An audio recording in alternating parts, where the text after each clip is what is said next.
amin'izao fandarana miara-manonja MBS radio Mada izao na ianao toerana na ianao any ampitan'ny ranomasina dia arabaina avokoa tsy misy avakavaka satria izay arahaba izay dia midika zatra misy ny famakavakana misy ny fanomezam-baovao eny antsefatsefany eny ary ao anatin'izany famakavakana izany mazava loatra no isiny ny fampieritrretana ho atsika rehetrarehetra manoloana izao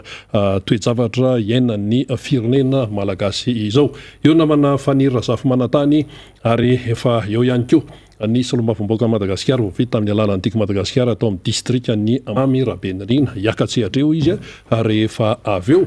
fa ny fanirina dia ny hoe ny ahafahanao manaraka hatramin'ny farany ny zavatra rehetra resahany eto ka tsy hoe fotoana very fotsiny na ihany koa hoe sanatria hoe fanalan'andro ny firenena satria atsika menakavy izany Madagasikara izany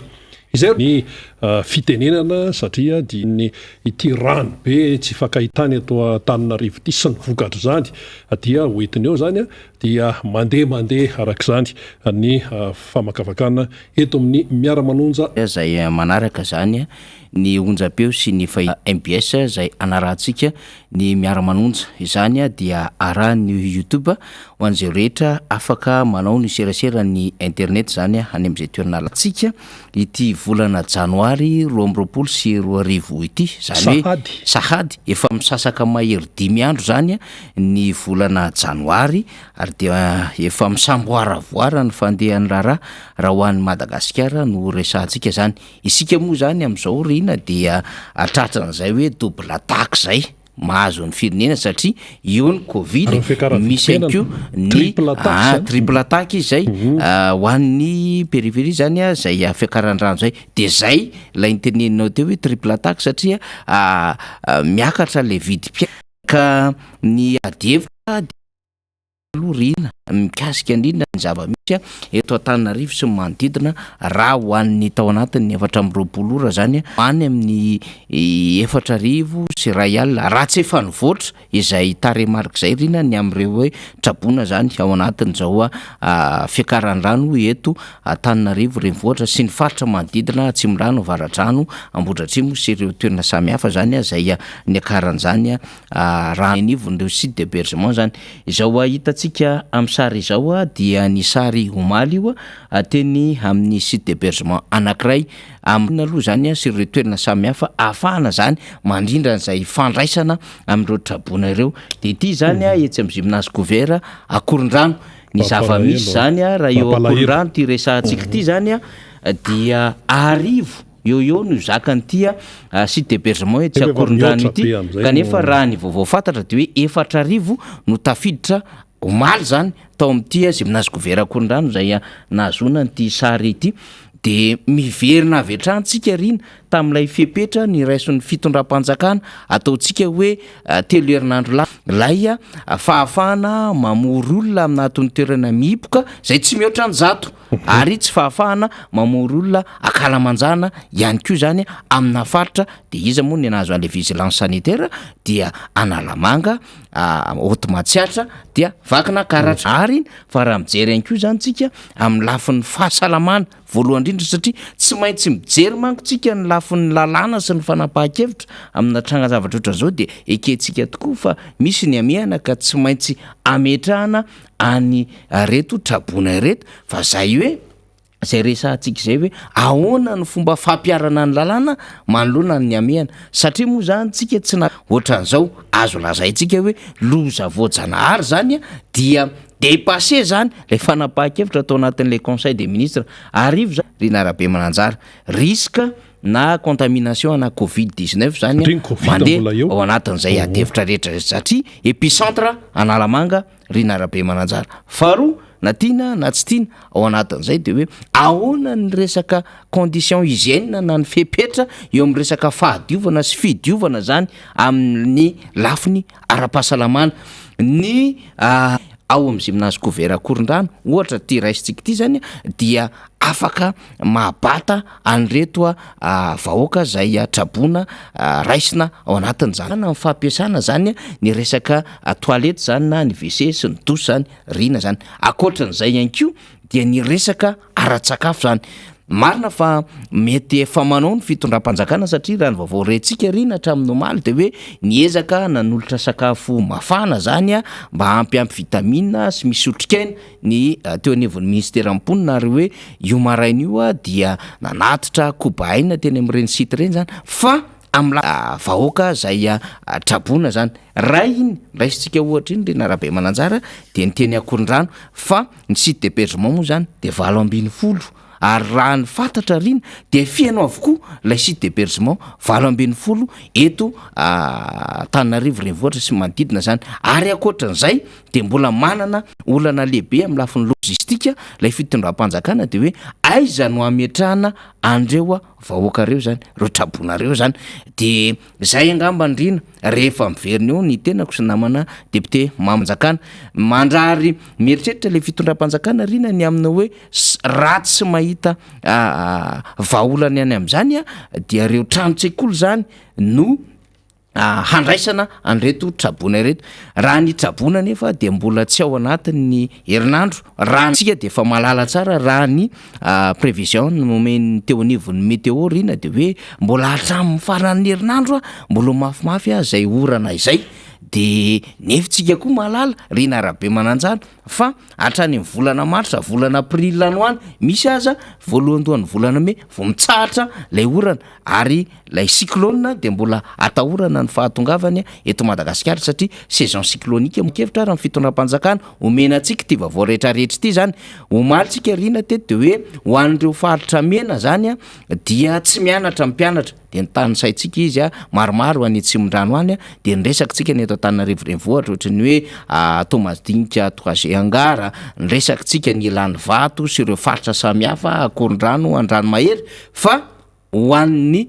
omaly ariva sy Androany zany de mivoatra ny vaovao hoe tsy mianatra mandritry ny roa andro ohatra indray zany ka miverina mpianatra rina zany de ahoana indray ary le logistika le trano-tsekoly zay andraisana ny reto-trabona reto satria raha mijeritsika ny hoe ohatra ka le lalàna mihitsy nyraisintsika hoe zato ny azo raisina ary zay ny takin'ny fipetraram-pahasalamana satria zay hoe le teneniko hoe double attaque ny misy am'izao fotoana zao ny covid-10 d'hébergement hafa zany ny fitondram-panjakana zay tsy maintsy idégagena na hanaparitahana zany anreto trabona reto tena ao anatiny tena alahelo tanteraka tsika mijeran'izao rina ary de zay ny anomezantsika hoe misy sosikevitra maro ane de zay sosikevitra zay ho arositsika rehefa aveo ny amin'ny hoe inona ny zavatra mitranga ary azo ny fitondram-panjakana no mirequisitionné am'ireny toerana zay akoatra ny trano-tsekoly reny akoatra n'izay hoe trano-panjakana izany moa zany mazava ho azy trano-tsekoly de trano-panjakana rina de ho resahantsika eo hoe ny fahaiza mitondra ny tsinjolavitra n'le nametraka an'le station de pompage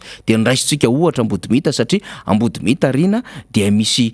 pompe ngezabe anankiroa miodina mitroka ny rano an'iny canal C3 iny zany dia azo lazaina fa efa miasa zany am'izao fotoana zao de midina ihany aloha zany ny rano fa mbola misy tsy tafidina rina satria eo ihany zany le hoe canal C3 fa nylesoka sy olana de eo an'le resaka remblai zany eny amina toerana samihafa zay tsy tokony nanatanterahana zany de ho resahantsika zay rehefa aveo miaraka ny solombavam-baoaka Mambrabendrina am'ireny nalalatsony le izy rina fa mitady lalakafa ndray le rano zany de lefa ny olana faharoa dia misy an'le bassin tampon fatatsika tsara ohatra zany andray ohatra zany tsika hoe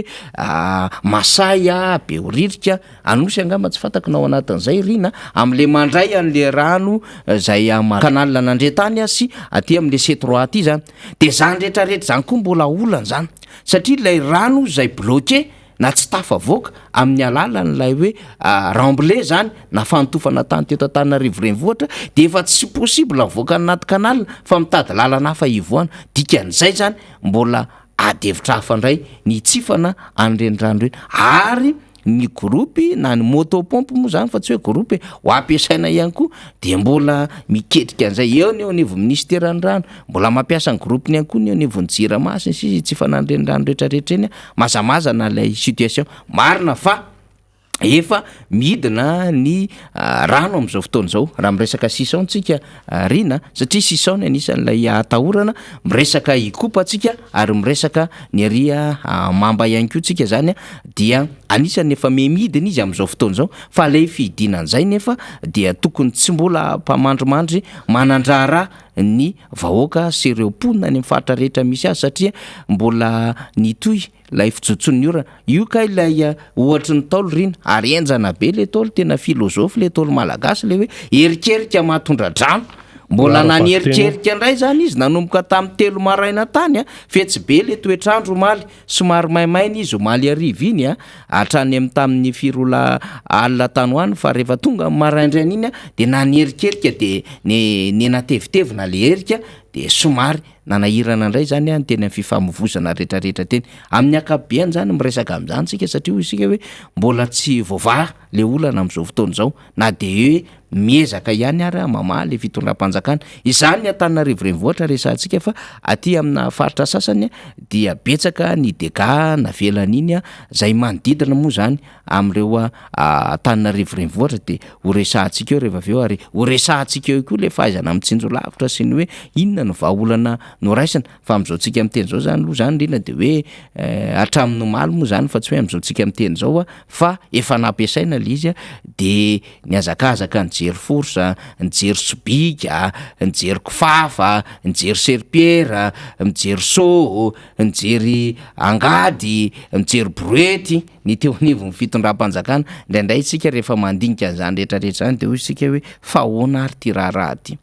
zany zavatra ohatran'izany ve tsy efa tokony efa niomanina sy efa tany ambadimbadika rehetrarehetra tany hiatrehana amina trangan-javatra ohatran'izay fitaovana madinika zany resantsika izany reny fa tsika mbola tsy miresaka fitaovana vavety aiza le tractopelle aiza le anzaingeza be ahafahana mitatitra etseroa am'ireny fakirony satria manahirina dia misy zany am'ilay faritra na le point noir nambarany tompony ndraiky mpanjakana tahaka nakasina zany anisa misy point noir anankiroa zany ao anatin'izay hoe mila vahana aingan'izay satria misy fako sy plastika zany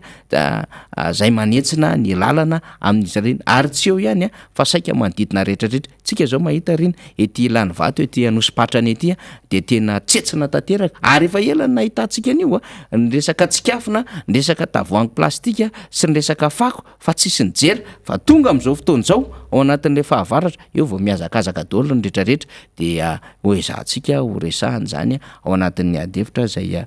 efa ampiresahantsika na zany na tsy zany dia mila mailo isika amin'ity resaka covid-19 ty efa ambaratsika rina tamin'ny afakomaliny amin'ny hoe da tamin'ny larobiny marimarina kokoa dose additionnel na inona moa zany dose boost moa zany ho an'ilay vaksiny zany de efa nresantsika fa eto tsika mbola manao fanentanana foana ho an'ireo zay efa nahavita ny fatra ara-dalàna tamin'ny vaksiny na io AstraZeneca sy ny Covishield iray ihany zany na ho an'ny Pfizer na ho an'ny Janssen na ho an'ny ahafahantsika zany mampitombo an'izy fa misy mifepetra dia ny hoe 5 volana taoriana n'ilay fahavitany lay tsindrona zany lay fatra moa zany iny efa diso haitsika le am'le hoe ny Sinopharm ny AstraZeneca na ny Covishield ny Pfizer de fatra roa reny na dose roa zany fa ny Janssen de fatra iray ihany de amin'ny AstraZeneca de inona zany lay dose additionnel ho ataonao raha ohatra ka nanao Pfizer ianao de inona zany lay ampinao raha ohatra ka nanao Janssen ianao de inona zany no anapinao anazy ao anatin'izay hoe fampitomboana ny fatra zay inona moa ny tadiavina an'izay rina zany satria mbolo lavo ty raharaha ty ka raha ohatra ka marefeto daholo tsika menakavy de ho sarotrarotra ihany ny iandry antsika zany rina anatin'izay covid-19 izay ezahantsika ihany resaka amin'izay arakaraka ny fivoarany adevitra zay resantsika fa mbola tsy mety vita moa ty raharaha ty farany amaraparana koa satria rina nanomana aloha ny fitenenina rehefa aveo dia tsy Antananarivo ihany no niaran'izay rotsakorina zay fa raha ohatra ka nanana olona antsika teto fianaratsoko omaly rena mbola tantara géographie taxi ihany de atosy de ny atosy maromaro fa ty zao akatrela hitantsika sahirana ny atosy ny Tsimonosa na ny tany Endroy tany de tsy de nitovy tamin'ny teto amintsika rena satria fifaliana ho andrareo indray raha le satria efa elany endrasana orana ny tany Atsimono manakaikikaiky any tetezana Ibetsiboka arak'izao hitantsika sary zao ary de tena rehefa mandeha eo Betsiboka de mahita nyty rano misaosaona be efa etriny hoe eo ambany maso eo ambany ity dia misy vibration hafahafa misy tonga ny anatin'ny vatana rehetrarehetra io sary io 7 ora ary zao zany manamarika am'le hoe mazamazana no hiatreantsika raha rivotoza adevitra hafa ndray zany dikan'izay zany efa mba manoe na amin'ny alalany fiatrahany an'le olona sy ilay resaka ara-pahasalamana sy ara-tsakadiovana tontolon'ny resaka herinaritra satria ny olana ao anatin'izao raha azo akorina zany raveranga mba misy jiro tsy possible mihitsiny zany ny rano moa zany de tena mba manao an'le système de le isa-tokantrano hoe mitaty rano aloha de iny rano iny diovina aloha zany misy sasany tonga de mandrapaka am'le fomba le fahatsotsorany hoe ranonorana io madio fotsika fa hoy isika hoe mbola tantara lava be ty anatin'izao ady rehetrarehetra ao tontolo politika moa manakambaritsika ny resaka volamena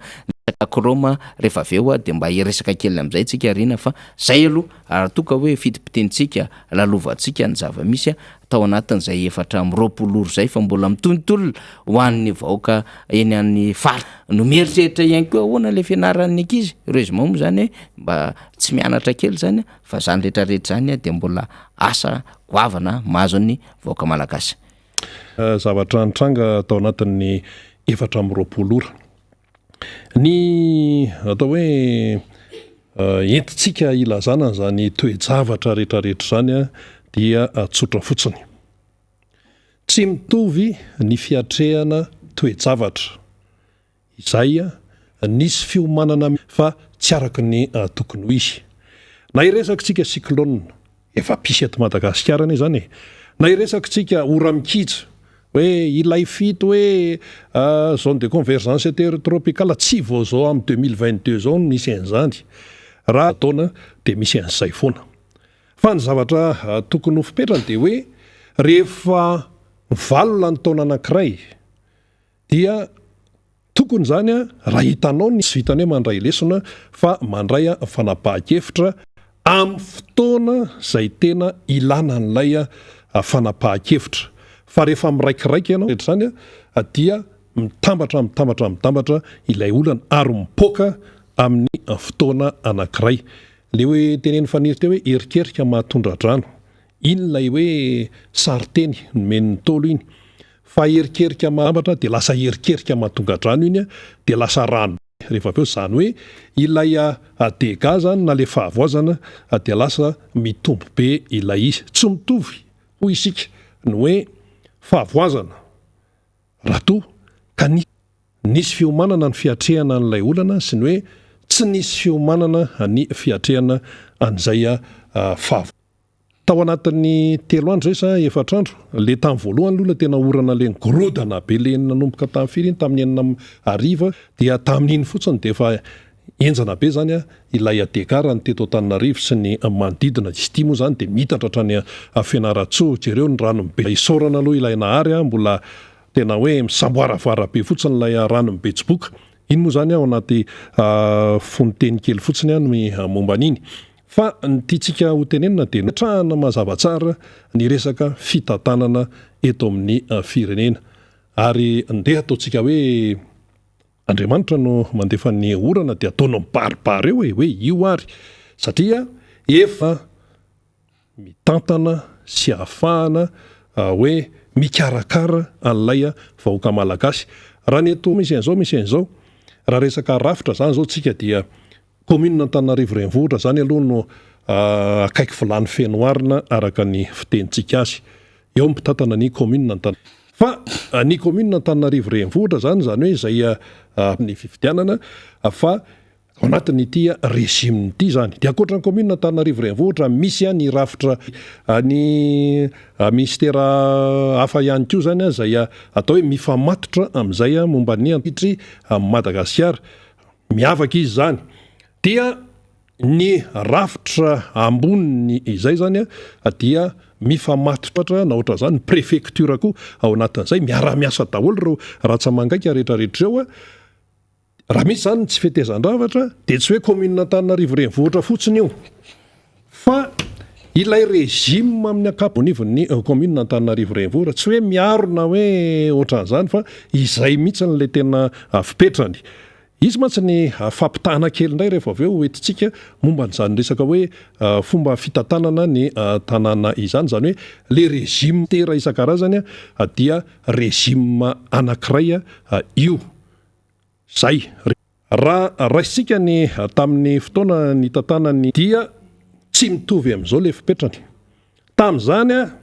tena hoe soavaly ny atobilina araka amin'ny fitenenana teto ny nahazo ny tao tsy zany fa misy mpanohatra be dia be ary misy olona ao anatin'ny fitondram-panjakana amin'izao fotoan'izao any anivon'ny fahefanam-panatanteraka any atao anatiny izany conseil municipal izany tamin'ny fotoana nabe ny tanàna natao ilay hoe tsisy akitsisy dia noraisiny mpitatana tamin'izany fotoan'izany fa raha zany tsikerana azo nenina Laura Valomana natao zany ane raha atao hoe mandeha ny azy ka tenenina daholo ty rehetrarehetra ty fa tsy nampaninona izany fa natao ny fanatanterany tanàna dia nanana ny ekipany izy fa ny rafitra zay nanodidina azy kosa dia rafy zao navita ny asa zay nampendreketina azy zany ny teo anivon'ny ekipa izay notarian'ny ben'ny tanàna tamin'izany fotoana zany neny Lalao Ravalomanana. Zay ny zavatra nisy tao. Zany hoe raha fanjakana fohy be tsy nisy fanampiana fa nandeha araka ny tokony izy ary afaka katraty amin'ny commune ao anelanelana eo zany mbola misy rafitra maro samihafa. Zany hoe ny atao hoe ny eo amin'ny dia ekipa anankiray daholo tsy isy afaka mialangalana zany hoe fa ekipa anankiray marina hoe tsy atoko anankiray ihany eo fa misy atoko hafa fa tamin'ny propagande niaraka teo daholo taon'izao le faniliana eo anivon'ilay régime mipetraka amin'ny zao fotoana izao zany. Zany hoe le ekipa ao zany efa hita taratra hoe mifanilika ohatra ty resaka hoe fanotofana tany eto Antananarivo renivohitra ty dia mandeha ny fanazavana etsereo hoe tsy izay ny tompona andraikitra amin'io, tsy izay ny tompo teny farany amin'io raha misy anao an'izany fa rianina anao tsy otonieniko eto ohatran'izany mbola misy fanadiadiana sy ny sisa fa tsy hoe sehatra ray fotsiny tena tompona andraikitra amin'io fa maromaro zany. Zao mantsy miakatra ny rano eto andrenivohitra dia natiana na tsy tiana tsy maintsy tafiditra ao anatin'izay anisany mahatonga an'izay ny hoe fanotofana isaky mimetsika ty totofany atsika totofany ery ka totofany ery zay ny zavatra misy dia rehefa mipotra amin'izay le rano be miakatra dia eo amin'izay le mifanilika amin'izay hoe tsy izay anankiray ihany tsy tokony isy fanilika io zany fa mahafantatra tsara ny andraikiny ny rafitra ao anatin'ilay fitantanana raha ny momba zay hoe tontolon'ny tanàna Antananarivo sy ny manodidina resaka Grand Tana sy ny sisa izay zany no tenena satria ty Antananarivo ty koa zany mifandray amin'ny périphérie tandremitsy député mamrabe indrindra samy voakasika daholo io fa raha vao tsy mipetraka raha ny tokony ho izy ilay fitantanana sy mifandraisana andraikitra zany dia izay no efa rany. Rehefa misy zavatra ohatra nefa hoe zavatra misongadina dia seoseo daholo etsy alefa télé alefa an'izao fa raha vao misy fahavoazana amin'izay dia mifanilika hoe tsy zay io na hoe tsy zay fa iza ara rehefa tsy zay dia iza ara no tompona andraikitra ao anatin'izany rehetra toe-zavatra izay. Inona zany ny tianambara dia ny hoe ny tianambara dia tsotra fotsiny hoe efa eo ampelantanan'ny mpitondra daholo raha ny resaka eto Antananarivo ny fanatanterahana ny asa ohatra hoe misy hoe noty avoaka dia zareo ne manao an'izany raha ohatra hoe misy fanapaha-kevitra ohatra hoe fanapahana lalana na ohatran'izany tena tsy araka izay tenaina no ora amin'ny sasany no miteny hoe vahoaka n'Antananarivo rehetra vahoaka n'Antananarivo mafiloha efa tenenina hoe aza manarinary fako eny amin'ny anina eny mbola manary ihany mba rehefa tena jerenao le izy tena jerenao amin'ny mahitsy zany dia efa voka-javatra ny tambatambatra no mahatonga an'izany. Ohatra fotsiny tsy hoe miaro an'izana hoe ahoana fa ny fanariana fako eny an-dalana rehetrarehetra eny aloha dia tsy mety. Ninona aloha tenenina tsy mety zany. fa jerenao le manodidina an'le bakanjordira any amin'ny 3 metatra tsy atongavany eo amin'le bakanjordira fotaka be loto tsy loto mbola misy 4 mi koa matoretsy mibahana be ary tena fianakaviana mihitsy fianakaviana mihitsy zany le 4 misy zavatra misy zany a eto Antananarivo dia maloto be le manodidina an'le bakanjordira de lasa le mpanary fako zany de tonga eo izy a dia tsy afaka hijabajaba ao anaty fotaka le fotaka amin'io tsy mba fotaka normal de borda makaty ivelan'ilay fako de mivangongo ka fako zany a dia fiteniny sasa moa hoe manara-penitra ve ny fomba fandrovana ireo manala fako ireo misy gant manao boty manao combinaison manao arivava orina dia manao tonga de misarona mihitsy no fiarovana ihany koa ny aretina tsy hiparitaka any amin'ny besimatra satria raha voaresaka zordira zay zany de fa any tena toerana hipetrahan'ny aretina lasa misy ny areti-kibo so de tsy fantatrao fa misy ihany koa ny areti-koditra ao anatin'izany rehetrarehetra zany so de tsy fantatrao tena moa zany le alerzy io fa am'izao mantsy ohatra mifangaro voraka tsy zay ka zany zany a ohatra fotsiny amin'izay resaka hoe zordira izay zany dia ny zordira io izy io manao zany ny tompona andraikitra eo anivon'ny commune fa hita hoe tsy mara hoe lay régime am'izao fotoana zao raha ny eto Antananarivo renivohitra dia régime anankiray ihany ekira ny maro hoe préfecture hoe resaka teknika be ny azy sy ohatran'izay fa nahoana ny préfecture any amin'ny fiadidiana ny repoblika ekipa anankiray ihany eo amin'ny zareo daholo ny ato rehetrarehetra kanefa ny zavatra hita amin'izao mety miaiky en'izay fa ny netina teto rehefa jerenao le izy de vokatra natsika teto zay fa inona ny namaika any amin'ny resaka téléphérique nanaovana communication lavabe any amin'ny fitsokolovana an'izay alehan'ny mpanohatra arak'izay vazamototra rehetrarehetra ity no andaniana fotao hoaizany ray iny hoaizany ray zany no namaika zany fa le zavatra ato a efa miotrika izy a io hita amin'ny baribary io etre tsara hoe mbola tsy ampy herinandro zay a de fa zao no zavatra misy reny no trabona efa fiozany namana faniry ny maty efa ampolony raha vao misy hoe maty ampolony zany de fa hain'olony zany na ray fotsiny raha maty eo de fa hain'olony zany tsy de fomba loatra moa le hoe manisa faty ity fa tsy maintsy jereny zay tanàna Antananarivo efa manana ny atao hoe système de communication amin'ny zao fotoana zao zay tsy nanana ny mpitatana ny commune Antananarivo renivohitra teo aloha ny commune Antananarivo renivohitra teo aloha ny tantanan'ny Enina Laura Valomanana tompoko tsy nanana radio efa nisy eritreritra nanao an'izany sany de nyteny esy resaka politika io zao Marc Ravalomanana eo ambadika io tsy ny Enina Laura Valomanana eny tena mitantana ny tanàna fa ny samihafa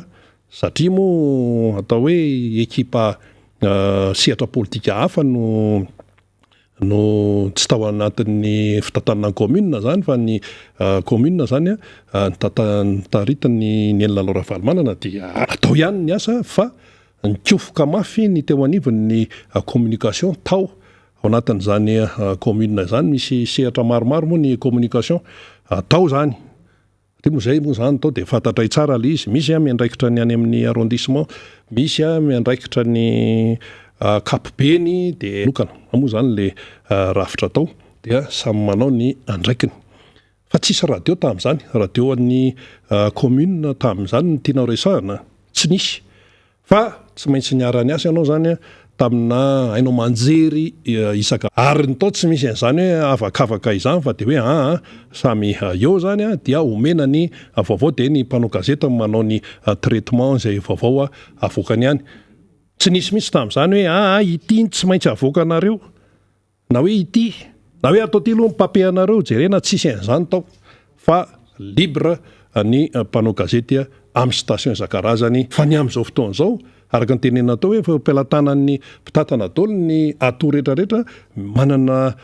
radio ry zareo amin'izao fotoana zao ny mpitatana ny eo anivon'ny commune Antananarivo renivohitra tsara zay tena tsara satria resaka communication ary ao anatin'izany ny fanabeazana sy ny sisa raha miteny izany tsy hoe masoa no atao tsisy mala tena mila ezaka be mihitsy satria tena tsy zakan'ny aina mihitsy zany lay zavatra iainana. Mamely ny Covid, mamely atsimo, ny asa tsy misy, ny fandriampahalemana mba tsy tenenana hoe tsy misy de hoe tsy araka ny tokony ho izy. Aizako misy arem-pianakaviana vao tamin'ny herinandro tapaka ny jiro, io zao vao tamin'ny maraina teo tamin'ny firy iny tamin'ny tapaka tamin'ny enina ariva tamin'ny folo sasany alina vao verina le jiro, tsisy fampilazana tsisy inona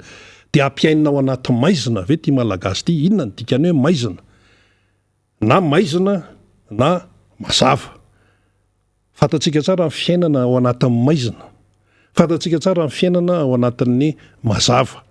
fa de ampiainana ao anatin'ny maizina ve? Be de be ny fonosan'izany hoe maizina zany tsy hoe maizina hoe le maizina iainana fotsiny fa nytoetsaina koa raha lasa maizina ao anatin'le izy. Na ianao maizina gasy de tsy maintsy misy fiantraikany io. Tsika mantsy ohatrany hoe efa mahazatra io resaka hoe maizina io délestage io sisy lafy ny ara-teknika manana an'izay fanazavany ihany ny teknisianina momba an'izany, manana an'izay ambarana izy hoe zao ne mahatonga an'io, zao ne mahatonga an'io, fa ny fiantraika an'ilay hoe maizina ratsy be zany ataon'ny olo hoe maizitsaina zany ratsy, tsy manjaka ty hoe tena any amin'ny maizina izy ny tena mahazo vahany zay. Amin'ny maizina de aiza maizina ny tanàna, de rehefa maizina ny tanàna dia avy maizinako maizina dia rehefa ka manao be de be ny fiantraika an'izay dia ohatrany hoe mandeha fotsiny le izy amin'izao fotoana izao, tsy misy filazana de melo tsy fantatra hoe afany dega ao anatin'izany de be de be, misy ny dega hita maso, misy ny dega tsy hita maso ary misy ny dega tsy mipoitra eny eo. Ka ny tiana ambara de zao hoe tsy misy ny zavatra tongatonga ho azy fotsiny amin'izao fa tsy maintsy misy anton-javatra daholo. Zay resaka Covid, resaka rano miakatra zao zany reo le olombelona ao amin'ny le toerana zay andraisana an'ireo trabona zany zay efa nandeha teo, io jereo tsara izao sary zao tompoko, jereo tsara. Ny Covid mbola mipetraka eto amintsika, aloha hijanona elaela eo mihitsy aloha ahitan'ny olona azy, indrindra ny avatsika any an-dafy ihany hoe zao mahazo ny toeran-tany malagasy amin'ny ty raharaha ty. Niakatra zany ny rano dia trabona ty zao akoron-drano tsy maharaka satria arivo ny tokony tafiditra ao nefa le olona efa efatra arivo dia izao no zavatra misy. Ny Covid nefa mbola mamely. De aiza zany zao ny tena hoe fandraisana fotsiny io, fa aiza zany zao ny tena hoe ty moa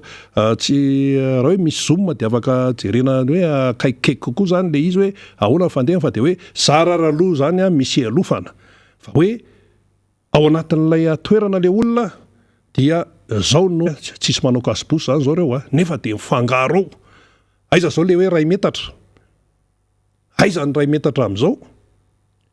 fa tonga de mifangaro voraka aloha zany zao satria hoe miteny hoe taonay an'izao na maivay mihitsy ny tsikerana an'le hoe mbola vigilance de tsy mahazo mamory olona mihoatra an'zato. De zay le nitenentsika omaly hoe ny fihetsika sy ny fanapahan-kevitra ty resaka hoe fandraisana coronavirus amin'izao fotoana zao, ary tsy corona ihany no mety miparitaka amin'izao fa misy karazany tenenina hatramin'izay isaorana ny teknisianina mandefa lay sary virus de efa hita hoe tsy maharaka ny resaka capacité d'accueil ho an'eto Madagasikara raha corona io no tsy fahampiny ny capacité d'accueil ao anatin'izay rehetrarehetra. Le corona oka tsy adinontsika fa mahafaty la izy zany hoe aretina tsy maivamaivana fa aretina tena tonga hatrany amin'ny amin'ny zao fotoana zao hoe rehefa tsy mipetraka tsara ny fiomanana efa fantatra dia mila fandraisana fepetra tena hoe mafy de mafy mihitsy zany miaty aloha de rehefa tonga le izy le fahavoazana sy ny olana maro isan-karazany de mba hoe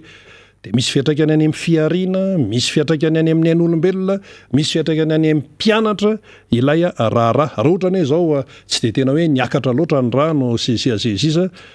mety hoe tsy isy ihany koa mpianatra latsaka ny fidalina any vao an'ilay fiainana. Dia ataontsika hoe andravonantsika n'izay resaka izay satria efa hiditra ao ny député Mamy Rabendrina miaraka amin'ny namana Faniry dia zao no tenenindreo namana rehetra any an-dafy any, ny any Amerika, ny malagasy de mafy ahoana, tena mafy rangaly malagasy tena hoe mizaka an'ilay tena fahavoazana sy ilay fahoriana zany zay iainana isan'andro. Fa aleo tsorina ozy le namana zay, ohatra ny tena tsy tafavoaka ina ho antianareo tenenina am'le hoe tsy tafavoaka zay no tratran'io dia asa zay efa nanjo zany aloha fa tena zay no atao hoe zavatra no tenenindrareo fa na zany na tsy zany na ahoana fipetrany fa ny anivany mpitondra ihany koa izay izy aloha no mitondra eo amin'izao fotoana zao dia atao hoe tsika tsy hampianatra andry zareo, tsy diplôma ranona zao ny diplôma fa miresaka aizana betoninina ary ianao feno kitapo feno laza kilonjolonjo foana zany ny fianarana an'izany. Zay le izy zavatra mifameno zany fa raha vao ndraintsy ao dia mandeha ilay izy ty resaka animaly amin'izao. Ny animaly moa zany amin'izao fotoana zao dia mpanonga-panjakana eo amin'ny fitondrany eo zany miaramila petraka any eo de misy ray satria nitodian'ny malianina lamosina de lasa ny Mali zany miaraka amin'ireo mpanonga-panjakan'ireo mitododomaka any amin'ny Rosianina faly ery Vladimir Poutine tsy satria hoe sazina de zao de ozy izy le tao Mali hoe ary ny frantsay zany no nitarika an'io hoe andao sazina dia nanay amin'ny zareo. De zay le efa napahakevitry nga Macron zay zany de nitatra nakany amin'ny CEDEAO de nitatra nakany amin'ny rafitra isaka Rosia, Fédération ny Rosia de firenena lehibe ihany koa ao anatin'ny firenena mikambana izy de lasa reto maliany ro de efa tonga ny fitaovam-piadiana any Mali zany amin'izao fotoana zany dia misy enjeu économique be ao anatiny eo satria manana pétrole zareo, manana sira, manana calcaire, manana volamena, manana bauxite, manana vy dia ifandrombahana ilay izy dia ny voaka malianina aloha zany amin'izao no atao hoe sahirana de sahirana ao anatin'izay rehetrarehetra izay.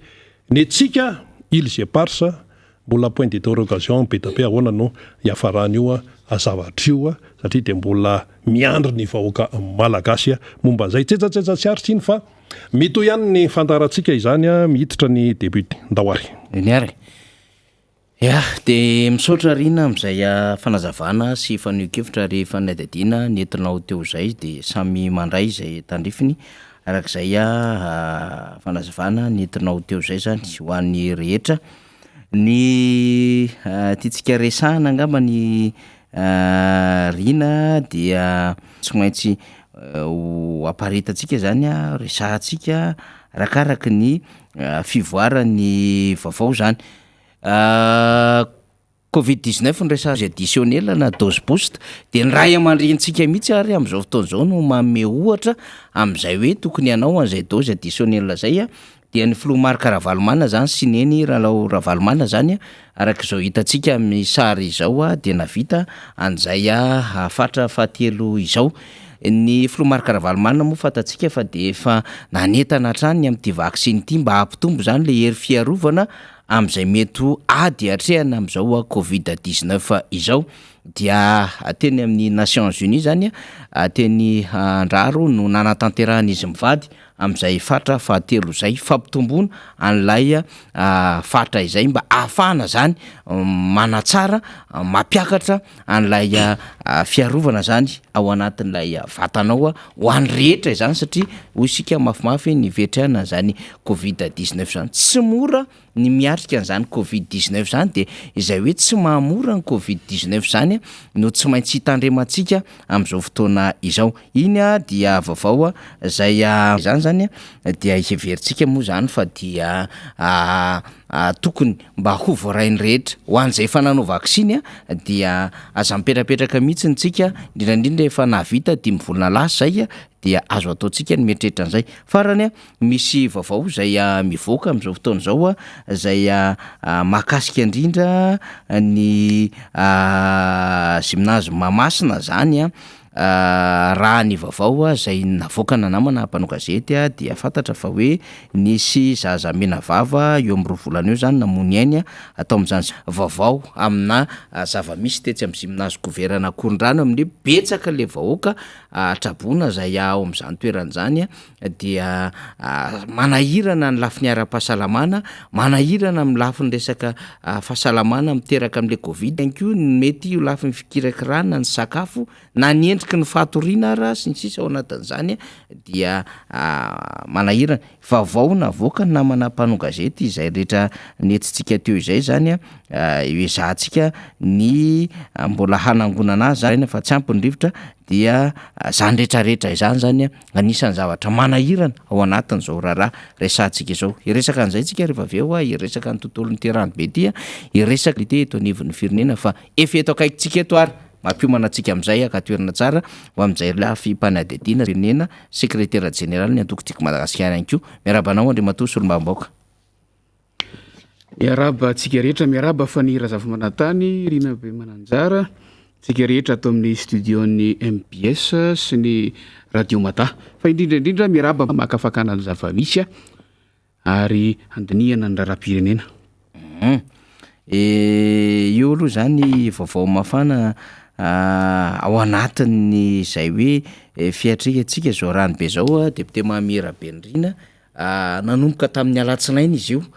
dia saika voaresaka moa hatramin'ny androany zany zay adefitra resantsika izay de ohatrany Antananarivo renivohitra de faritra eny Tsimondrano eny ambodratrimo misy amin'ny alala vovonjy araka ny fanazavana samy fa akoatran'izay dia misy ny resaka fiakaran'ny rano ihany koa any amin'ny distrika misy anao depute Mahamira Benrina zay ampanarahana ny sary moa zany rehefa avy eo inona sinona aloha ny zavatra azo resahana ny amin'ny mahakasika zay depute Mahamira Benrina indrindraindrindra eny amin'ny distrika zay navoafidy anao ny resaka fiakaran'ny rano amin'ny lemaka Antananarivo renivohitra sy ny manodidina amin'ny ankapobeny dia tsy zava-baovao loatra amintsika zavatra efa iainan'ny tanàna amin'ny ankapobeny nandritry ny taona maro ampolo taona ny maro mihitsy arioa zany hoe olana lehibe fototra eo amin'ny fiainan'ny tanàna ho fanajariana ny tanàna amin'ny ankapobeny mihitsy kanefa mipirofo fa mbola tsy nahitana vahaolana hatramin'izao tsika fampiresaka zao raha ny zava-misy amin'izao fotoana zao fa ny Razafy-Manantany mbola voaorana ataontsika hoe zay erikerika mahatondra drano hoy isika teo fa tsy mbola rivo-dozy io tsy mbola tena le oram-batra mivatravatra be io fa le ora madinika tsy mitsahatra fotsiny nanomboka tamin'ny rano tena marina nanomboka tamin'ny farany herinandro lasa teo avy ny orana mijojo ny orana de mitsahatra kely de mijojo de mitsahatra kely fa ny fiakaran'ny rano teto Antananarivo sy manodidina efa talohan'izay tamin'ny herinandro lasitsika misy mahakasika ny distrika Ambohidratrimo sy Avaradrano izy ty in'ilay ary amin'ny faritra Tsinanana Laniera raha isika zay nandalo teny raha nahamarika zany nametra-panontaniana tamin'ny tenako mihitsy fa inona no mitranga satria ny apahan'ny rano aty ambanin'ilay ataontsika hoe vavafolo misy anarana faritra hoe vavafolo le tsofoka amin'le lalina ny aty amin'ny tapany atsimo sy andrefana azo le ferina ihany ny avon'ny rano fa izay fehezin'ny vavafolo tapany atsinanana izay mahazo ny ilany atsinanan'ny commune Mbatolampy tsy mahafotsy iny zany midona makany amin'ny lemaka sy loasahany Anosy Arivo amin'ny faritra Avaradrano iny tena mangenieny mihitsy ny rano tamin'ny herinandro lasa iny mbola tsy avy ohatr'izao ny orana de tamin'izay no efa nisy ny vonjy-taitra kely Somalia angambiny hoe mitady hovaky ny fefoloa tamin'iny zany hoe ny tiako lazaina de hoe mbola le ora-pahavaratra tsotra fotsiny efa zay ny iainantsika eto Antananarivo tsy fantatro hoe ahoana no mahatonga n'ilay endrika hitako maso teny amin'iny laniera iny hoe ny tapany atsinanana rehetrarehetra de tena avo de avo ny rano ary tsisy nininona tazana ntsony fa ny tapany ilan'ny andrefana sy ny atsimo mbola eo ihany fa misy fanajariana sy misy fandaminana ny lalan-drano tokony natao tao ho an'ny faritra Ambohidratrimo tapany avaratra sy atsinanana iny ny rano rehetra avy any amin'ny ilany avaratra avy any Talata Volonondry sy Ambohimanga iny mandalo manavatsava ny commune Mermandroso mandalo an'ilay lakan-drano atsonay hoe Vinclair zay ny fomba ilazana azy fa izy moa mitondra anaram-bahiny tamin'ny andro taloha tany ary saika isaky ny mavesatra ny rano midina avy any ambony avaratra any de vaky io Vinclair io de tamin'izany fotoana zany zahay tany amin'ny 5 taona lasa 9 taona lasa tany no efa nangataka tamin'ny ministera misahana ny fanajariana sy ny fambolena tamin'izany hoe tokony hojerena io fa raha ohatra zao foana ny iainana voalohany indrindra fotom-piveloman'ny olona aloha amin'iny faritra iny tsy hisy totalina mihitsy amin'ny fotoana ahafahana mamboly raha izy efa faharoa tsy ho voafehy mihitsy ny fitobaky ny rano avy any amin'iny avaratra sy atsinanana Antananarivo iny zay mamakivaky an'iny ilany atsinanana ny distrikana Ambohidratrimo iny mipoitra indray izy zao iainantsika izy zao ary iny moa rehefa avy eo no mitosaka mamonjy any laniera de mamakivaky an'iny Antananarivo fahaenina ray manontolo iny de hitantsika amin'ny sary amin'izao fotoana zao sary ankeo maraina io tery amin'ny lalam-baovao apitany Ambohitrimanjaka io sary mivoaka hitantsika maso Ambohitrimanjaka mivoaka ny Ambohidratrimo zany mivoaka lakamisy andrasonge eo amin'ny ambany andrefa ny tetezana Ambohitrimanjaka io zany ikopa zany le sary teo iny ikopa iny anehoana fotsiny hoe takininona ny avon'ny rano amin'izao fotoana zao ny ilany atsimon'ny lalam-baovao ty sary mivoaka ty indray eny amin'ny PK 16 amin'ny lalam-pirenena fahaefatra ahitana hoe loasa kely de kely fotsiny io fa vokatry ireny orana mijojo ireny de zao fa tsy fakahitana zao ntsony ny valam-pari efa tena tsisy azo andehanana ntsony ary na tonga naina naka zao sary zao sy namoaka an'ilay izy de na ieno an'ilay fanapahan-kevitra niraisina teo arivo fitondram-panjakana ny amin'ny ny faritra ivarina ny rano rehetrarehetra de hanika ny tale isaky ny sekolo no lasa mandray iny izy mifepetra sy ny fanapahan-kevitra zay sahaza aloha fa efa tena ny andro vitsivitsy farany na de tsy voatonona tamin'ireny fepetra ndraisy ny fitondram-panjakana fohibe reny ary tamin'ny nandritry ny andro vitsivitsy farany dia efa saika ny ampahambetsaka amin'ny mpianatra amin'ireny le sekoly any ambanivohitra manamorona an'ireny lemaka ivarina ny rano reny avy aty Antananarivo aty de efa tsy afaka mandeha ny sekoly satria tapaka tanteraka ny lalana ny ankamaroan'ny lalana tsy maintsy mandeha valam-pary tsy maintsy mihita tetezana sy ny sisa ny sary hitantsika eto zao io zao le fokotanin'Andramiarana ery amin'ny commune Teroko amin'ny distrikana Ambohidratrimo ihany io tazanina avy aty amin'ny lalana aty atsimo aty lalana eo anelanelana Ambohitrimanjaka sy Antehiroka zany ilazana hoe efa tena difitra tanteraka raha ohatra ka amin'ny andavanandro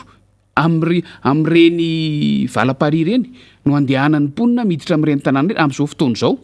de fa anisan'ny azo lazaina hoe voafehy ndradrano amin'ny ankapobeny de nresakitsika teo ny amin'ny hoe vokatry ny tsy fanajariana araka ny tokony ho izy ny lalan-drano sy lay ataontsika hoe tokony fitobian'ny rano zay midina avy any ambony rehetrarehetra any de izany indrindra na tonga atsika ny ady tamin'izany fotoana zany roa taona lasa zay hoe tsy mety ny anotofana an'ireny lemaka ireny na aiza io na aiza rehefa tsy ampy ny fandaminana sy ny fanadiadiana tamin'ireny moa valo-braingina no azonay tamin'ny teknisianina amin'ny resaka fanajariana no hoe raha ny teny zahay hoe tsy hitanay mihitsy satria to asehoy anay aloha aiza ny drafitra mo amin'ny fanajariana vaovao raha ho totofana ny lemaka Ambohitrimanjaka miala tsy mamerina le izy fa iainantsika le izy zao de tsara mampatsiany tantara sy hitsinjovana no avy nangataka zay asehoy ny drafitra vaovao ary ahafahana mifeny rano mivoaka avy any ambony rehetrarehetra any mandalo eto Antananarivo renivohitra ary hidina makany Ikopa sy Farantsana satria in'le makambotro manjaka iny akoatra ny matambary azy tsy resaka le matambary azy hatreto fa iresaka ny famoahana ny rano eto Antananarivo renivohitra fotsiny dia iny rehefa tena tsentsy ny Ikopa dia iny no azo lazaina hoe lalana anankiray andehanany rano mivarina mamonjy any amin'ileny atsimo andrefana rehetrarehetra any ary niteneninay tamin'izany fotoan'izany hoe tokony heverina ny fifisian'ny asa fananganana ny toho-drano ngeza be eo Farantsana io satria ty na tiantsika na sy tiantsika amin'ny maha-toho-drano azy anohana rano anaovana an'io toho-drano io ny dikan'izay rehefa rano lalovan'ny renirano Ikopa faritra lalovan'ny renirano Ikopa rehetra dia iaina ny vokatry ny fiakaran'io rano io rehefa fahavaratra sahala amin'izao dia raha antsika mahita fa tonga dia difitra tanteraka dia eto izay dia mbola manamafy fa rehefa mbola tsy misy ny drafitra tena matipaika tena sahaza fivoahan-drano eto Antananarivo dia aoka janona amin'ny fanotofana tany rehetra aloha eto amin'le lemaka Antananarivo sy ny manodidina fa tena orana kely 3 andro vao nanomboka mbola tsy le orana nyjojo nandritry ny faran'ny herinandro teo aza jotra serasera 5 zary tena moa ny sary mivoaka any amin'ny hoe misy milomano misy mandeha lakana misy mandeha jet ski sy ny sisa eto Antananarivo renivohitra fa ny tianay iaviana fa ny razafy manatany amin'ny matompona andraikitra any fotony anay amin'ny maha-olom-boafidy anay nandritra ny taona maro tena amin'ireny tanàna ireny dia hoe rehefa mbola tsy ampy ny drafitra ara-teknika tena sahaza aloha tsy mikitikitiky aloha fa ity tanàna ity tonga dia ho tondraka tanteraka io tsy adiniko mihitsy tany amin'ny fotoana tetezamita be ny tanàna zay tamin'izany efa nisy mikitikitika ny fanotorana niny faritra lany era sy ny sisa iny ny fanjakana mihitsy ny eritreritra tamin'izany tamin'izany fotoana izany dia raha nyresaka tamin'ny tompona andraikitra tamin'ny gouvernement tetezamita tamin'izany zahay izay olom-boafidy teny atoerana izao mivaly teny azonay braingina be dia hijanona amin'izao ve tsika tsy le mahatambary azy ny zava-dehibe tsy le mahalemaka azy ny zava-dehibe fa le fahaizana manajary ny tanàna fa tsy hoe ho totofana be fahatany mba hanehoana endrika hafa nomezana endrika hafa n'ilay Antananarivo tsy zany ny tanjony fa hoentiny ny rano eto daholo tsika menakavy miaraka amin'izay zavatra orona sy atsangana eto Antananarivo eto rehefa tsy hainy ty tompona andraikitra zay ty sehoseho sy maika fotsiny tsy ampy fandalinana sy fandaminana eo amin'ny fanatanterahana nireny drafitra fampandrosoana ny vahoaka miaina ao anatin'ny filaminana tsy ao ivelan'ny tebiteby sy ny sisa ary ahafahany miasa fa tadidio fa raha tambary ny resaka mbola fototra iveloman'ny malagasy ny vary eto Madagasikara zay ngamba raha fehezitsika fa fohifohy ny vaovao amin'ny resaka rano amin'ny faritra manodidina Antananarivo ny hita maso nanomboka andro vitsivitsy laza efa ny razafy manatany zarainy eto ihany atsipy ny teny any amin'ireo tompona andraikitra isan-karazany ny amin'ny hoe inona ny fepetra tokony horaisina fa tsy 80 zany nalaza be isaky misy cyclone sy ny sisa dia misy ny traboina zao nge mbola tsy misy rivo-dozy mbola aiza no azo atsika sanatry ny vavaladiny lena ho sanatry avintsika mihitsy zany raha rivo-doza no mitranga eto Madagasikara fa vokatry ny tsy fifehezana ny fanajariana ny tany eto Antananarivo sy ny manodidina io eto Madagasikara amin'ny ankapobeny zay rivo-doza zay mihitsy ny resahanao dia sady mampita vaovao foantsika moa zany depute membre Benrina zany mba hiomananrehetra satria isika izao miresaka 20 ny volana janoary dia aloha vakitsika ty filazana maika avy any meteo ty zany dia isy andro ratsy zay hitondra orana betsaka eo anela ary any afaritra fitovinany sy atsimoatsinanana entanina mba ho mailo sy hitandrina isika fa ahina ny fiakaran'ny renirano sy ny tondra-drano ary ny fiotsahan'ny tany zany tsara zany no misady resentsika amin'izay dia eto ambaniny zay filazana avy any anivo ny meteo zay dia hoe azo antoka ny isy ny fiforonan'ny rivo-doza ny sabotsy maraina dia ny fizotrany kosa dia ahazo ny ray apahatelo ny avaratry ny nosy avokoa noho izany dia itoy hatrany ny rotsakorana ho an'ireo faritra varatra ireo manomboka ny melaky betsiboka loatra mangoro ary antsinanana no mianavaratra zay zany a no mailoantsika zany rehetrarehetra zany a iny faritra avaratra atsinan'inona nord-est zany a Madagasikara no misy an'izay eo le tsy maintsy mila mampamailo rehetra ny faritra rehetrarehetra any am'izay nambaran'izay analanjorofo Sava Sofia Diana Boeny Betsiboka faritra fitovolany atsimo atsinanana fa ratsy ny andro ary dia isy ihany koa zany ny fiforonan'ny rivodoza amin'ny sabotsy maraina zay filazana izay manintsika miresaka an'izany de hoe zay le endrika le fampitana mba tsara ho fantatry ny vahoaka ihany iverenantsika ny adevitra ny resahany député membre Bendrina teo ny amin'ny hoe ny fanotorana tany ny anisan'ny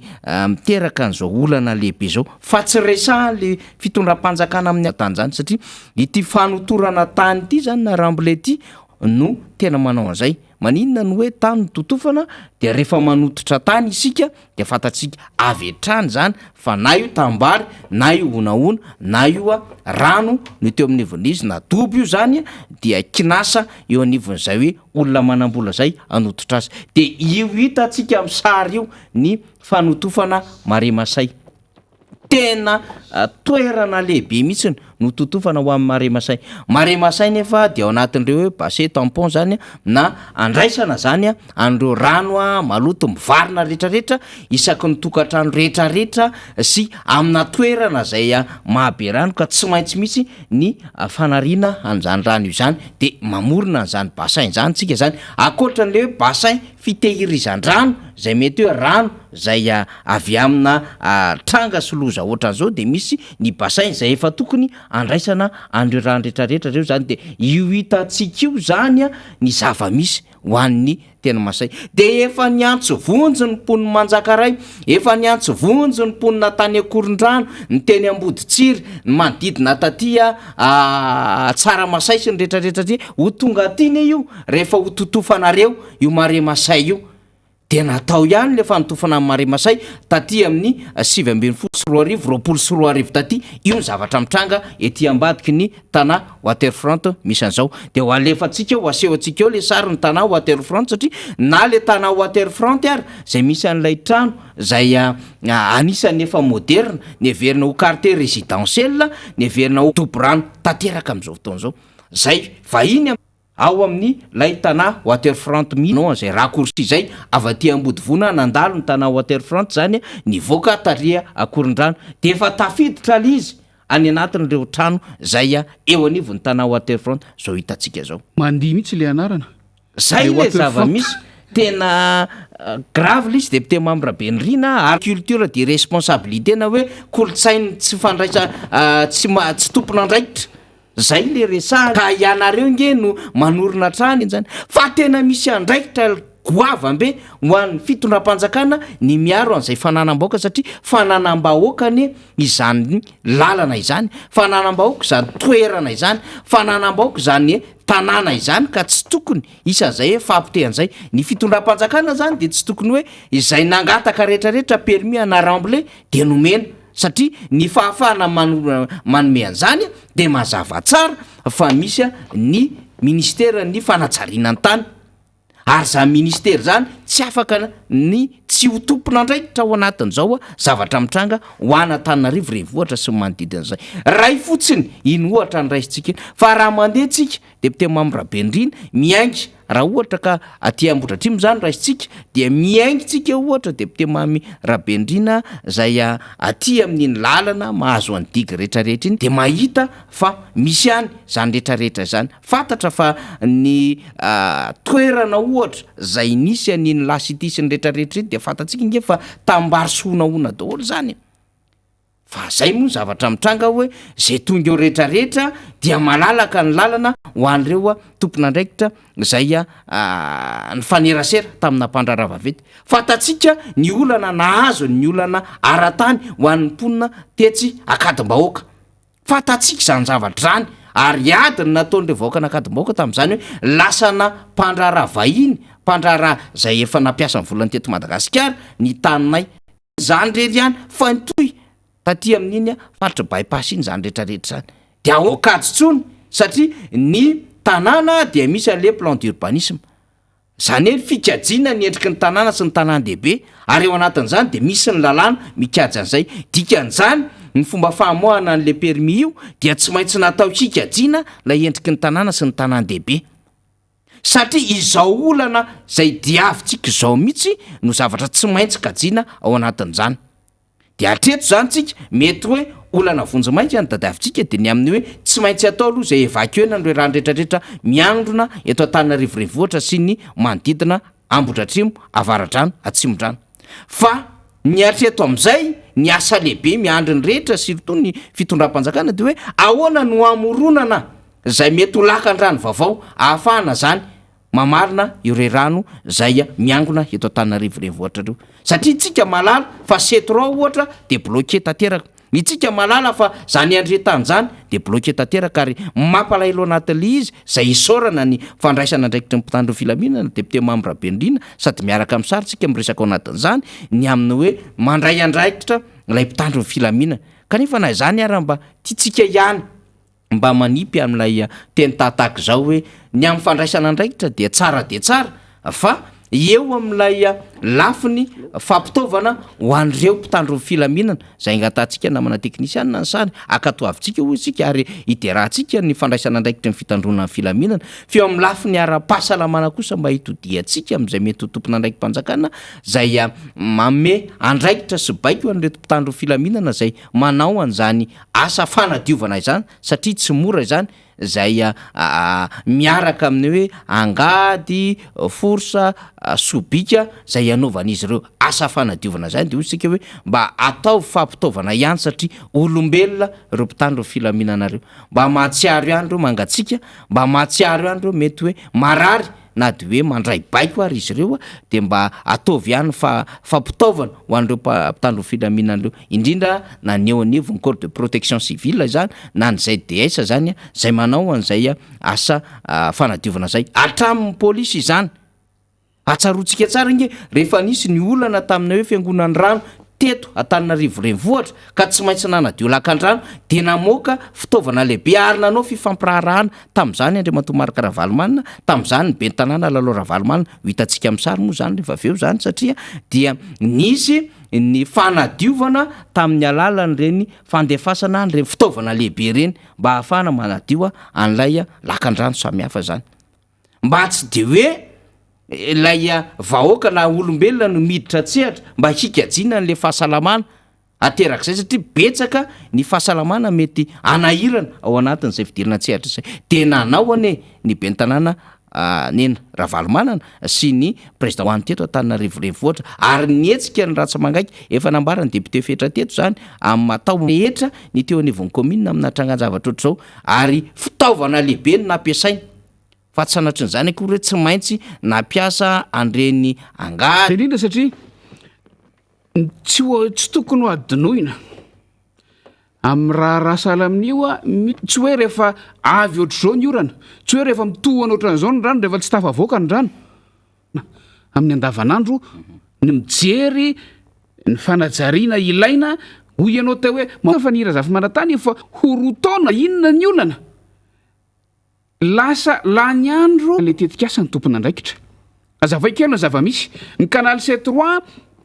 de le mivarina mamonjy any Andretany rehefa aveo miala avy Antananarivo renivohitra ny lakan-drano n'Andretany de verina fa ny lakan-drano hita aty Antananarivo manavatsava ny le makobe tsy mitatatra fahiny iny fa Andretany de tanàna anankiray ao anatin'ny commune Iarnarivo ao amin'ny district Ambohidratrimo amoron'ny Kiopy io lalovan'ny renirano ny Kiopy io zany ary lalovan'ilay lakan-drano zay lasa mitondra ny anarana hoe Andretany de rehefa nanomana an'io zany ny sampandraraha mikarakara tokony hikarakara ny fanadiovana an'ireny lakan-drano ireny de mitady ny toerana analana ny fotaka sy ny loto avy ao anatin'ny lakan-drano n'Andretany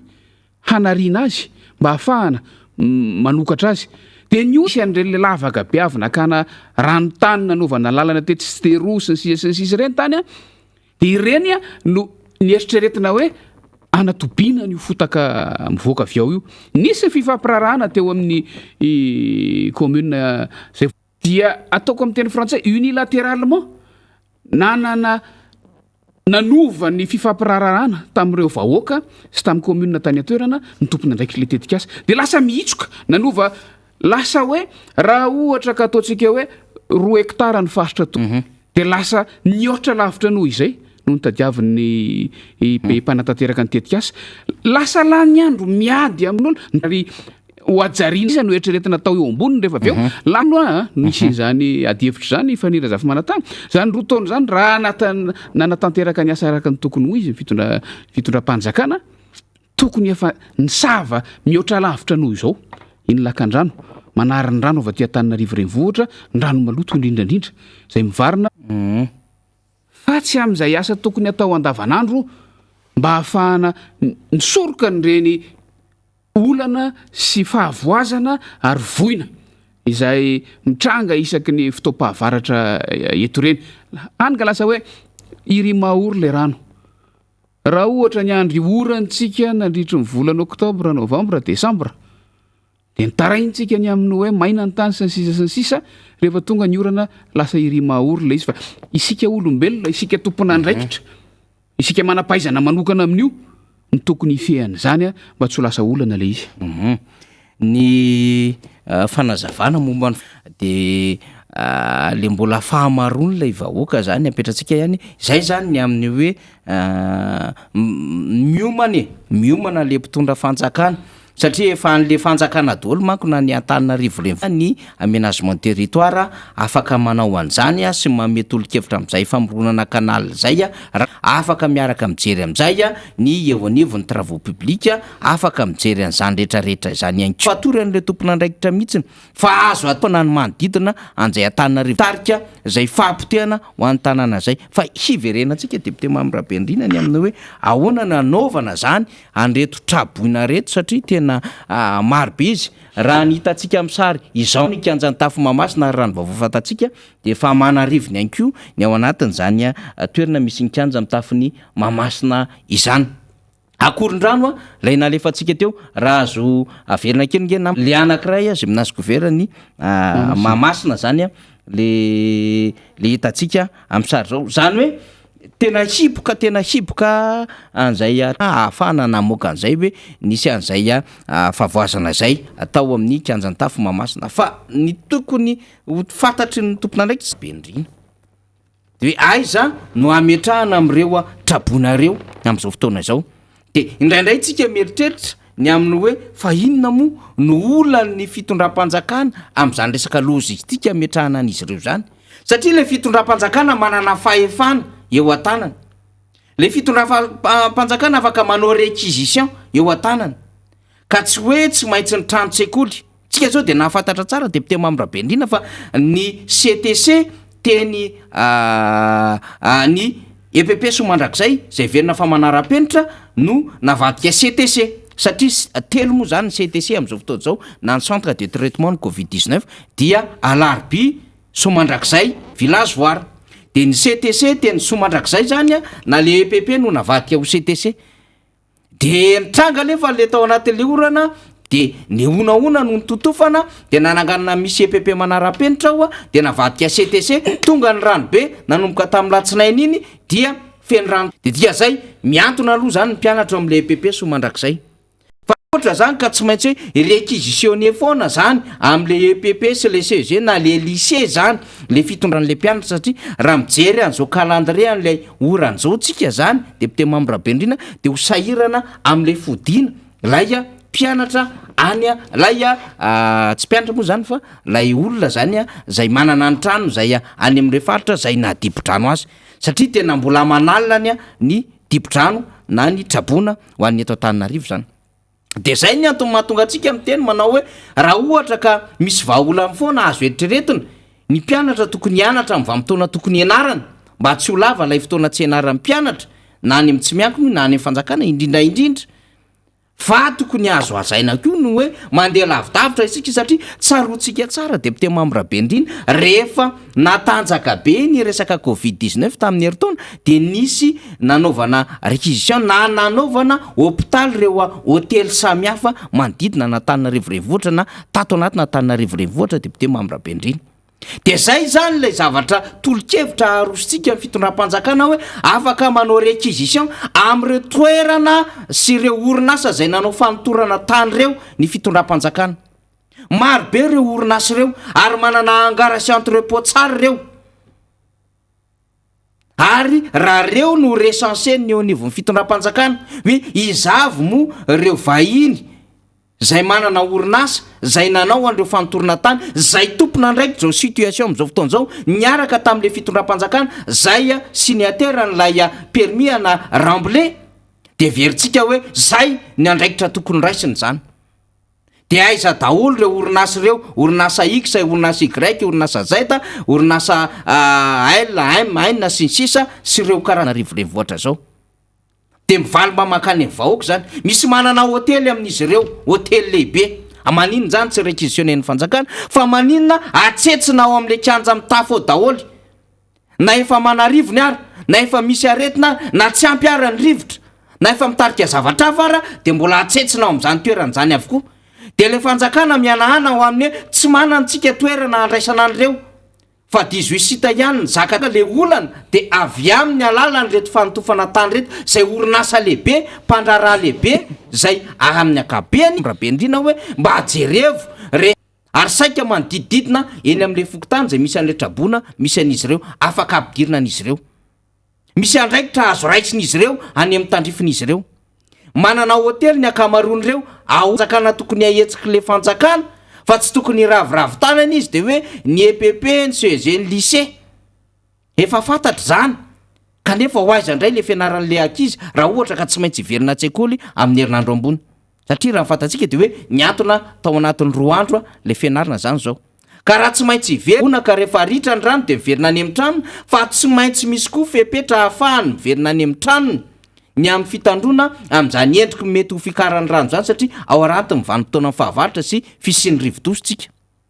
Ao hoe lasan'ny rano ny vilaniny, lasan'ny rano ny éponge atoriny, ny kodoro, lasan'ny rano reo kojakoja samiasa fampiasan'izy ireo marony reo trabonareo. Akefitra amin'ny fitondram-panjakana fa anery am'ireo vahiny na reo mpandraharaha vaventy bosy nanototra tany manodidina an'Antananarivo anome goavana anan'izy ireo député Mamorabendrina amin'ny Antranginy. Zay mihitsy zay le mahatonga antsika miresaka foana fa nira variana amina zavatra nira zava-manantany hoe fa maninona moa no ohatran'izao ny zava-misy de ny valiny hoe satria tsy mifanojo amin'ny filan'ny vahoaka mihitsy ny zava-misy sy ny ezaka ny asa iverin'ny fitondram-panjakana fa ataony am'izao fotoana izao de mitondra antsika zay fa nira zava-manantany makany amin'ny hoe tojo amin'ny fahatelo taona ny